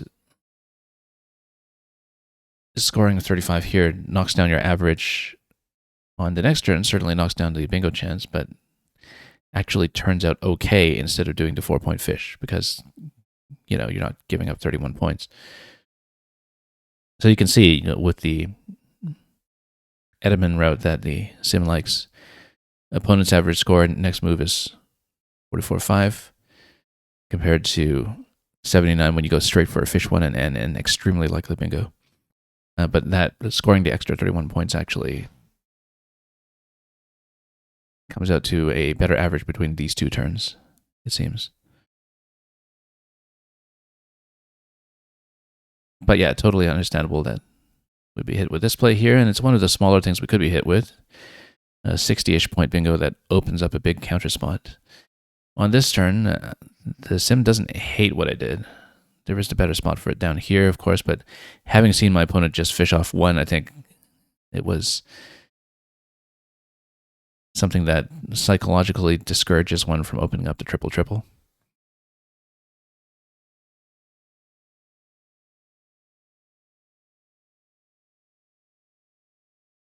And then, yeah, large mistake here because we missed all of these. Missed drogues, missed undergoes, missed gourds. We take a huge hit to the win percentage by missing our big catch-up opportunity here. Both spots. We should absolutely have seen drogues. Like, I'm not going to see undergoes all that often with the disconnection and the overlap. But we absolutely should not have missed that. Drogues down there.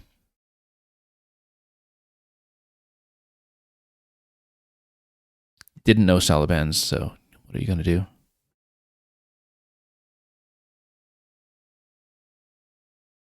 And, you know, the sim likes SH. I was thinking this was maybe a bit questionable here, but turns out this was actually perhaps okay, given what we're holding in terms of keeping chances alive. Geminis would have killed this game, and luckily didn't. Sort of interesting that you have some other possibilities here as well. You can kind of see the rationale for the MI play, although, again, that opens up a potential bingo lane for me to catch up that looks surprisingly risky. My percentage going in the next turn from the opponent's point of view from unknown information is a 25% bingo chance, just opening up that spot. But I guess Gemini's uses the E lane though, so that balances things out a bit too. But yeah, interesting that that performed so well.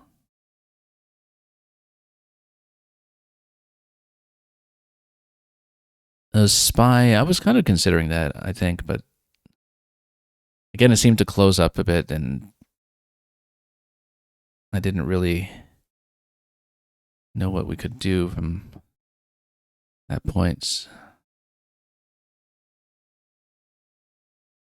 Because what do you even do out of this road? Like, why does it even perform that much better? Let's compare it properly. Yeah, we played Died. Much higher bingo percentage on the next turn, but why? I guess because the left spot is open. But I wouldn't expect the left spot to remain open, though, so... But I guess Spy here, well, it does kind of block up on the right side, so I wonder why it does so well. I guess technically the A lane in the top left is still open as well. I'm kind of surprised that the bingo percentage is that high for going for spy in this spot.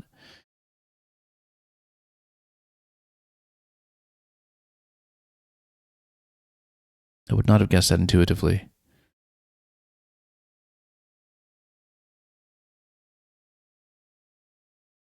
So yeah, I didn't like this play, but I didn't see alternatives that wouldn't obstruct as much. This goes a little bit better. I think I was reluctant to keep the W, and that was definitely a bit of bias there as well. And we're not really drawing into anything interesting here. Klaus continues to leave the right side open at least, but keeping RR blank does not look promising. So I was just trying to give myself an S spot on the right. And indeed, keeping the S spot on the right does give me a 70% bingo chance on the next turn. That was the line of thinking I was going for, but I guess, yeah, it's down by so much when it comes to the win percentage. You'll notice my opponent's expected score is higher as well, just from opening it up like that, and we're also giving up a lot of points. But I don't know that I would have considered clefts with RR there.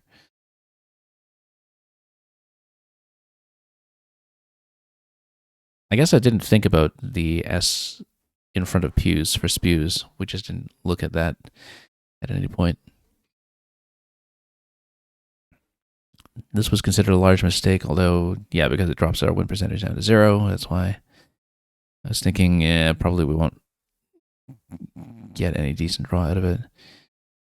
Fishing off L actually has a nearly 70% bingo chance next turn as well. You would think, though, that things would close up. But of course, I wasn't looking at ED as an ending for 9s, which was a bigger blind spot. Notice that Scroddled finishes worse than Fish 1 because of the endgame pacing, since you've got Scroddled finished with a draw 2. That the winning route, it seems to see here, would, if you play 1, then opponent empties the bag on the next turn, and then it's thinking that you need, with this deficit that we're at this point in the game, to not only bingo, but have a bingo out. And that holding out for that actually performs better than playing Scroddled.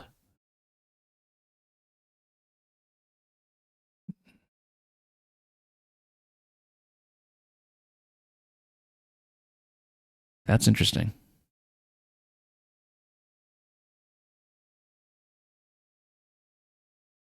Anyway, at this point, we just blow the ending. And I just phony in 2 ways and miss quadrix. So, but my opponent accepts that gracefully at the end when I'm 5 seconds away from a forfeit loss. And then, yeah, like I was saying, panic play on my last turn. But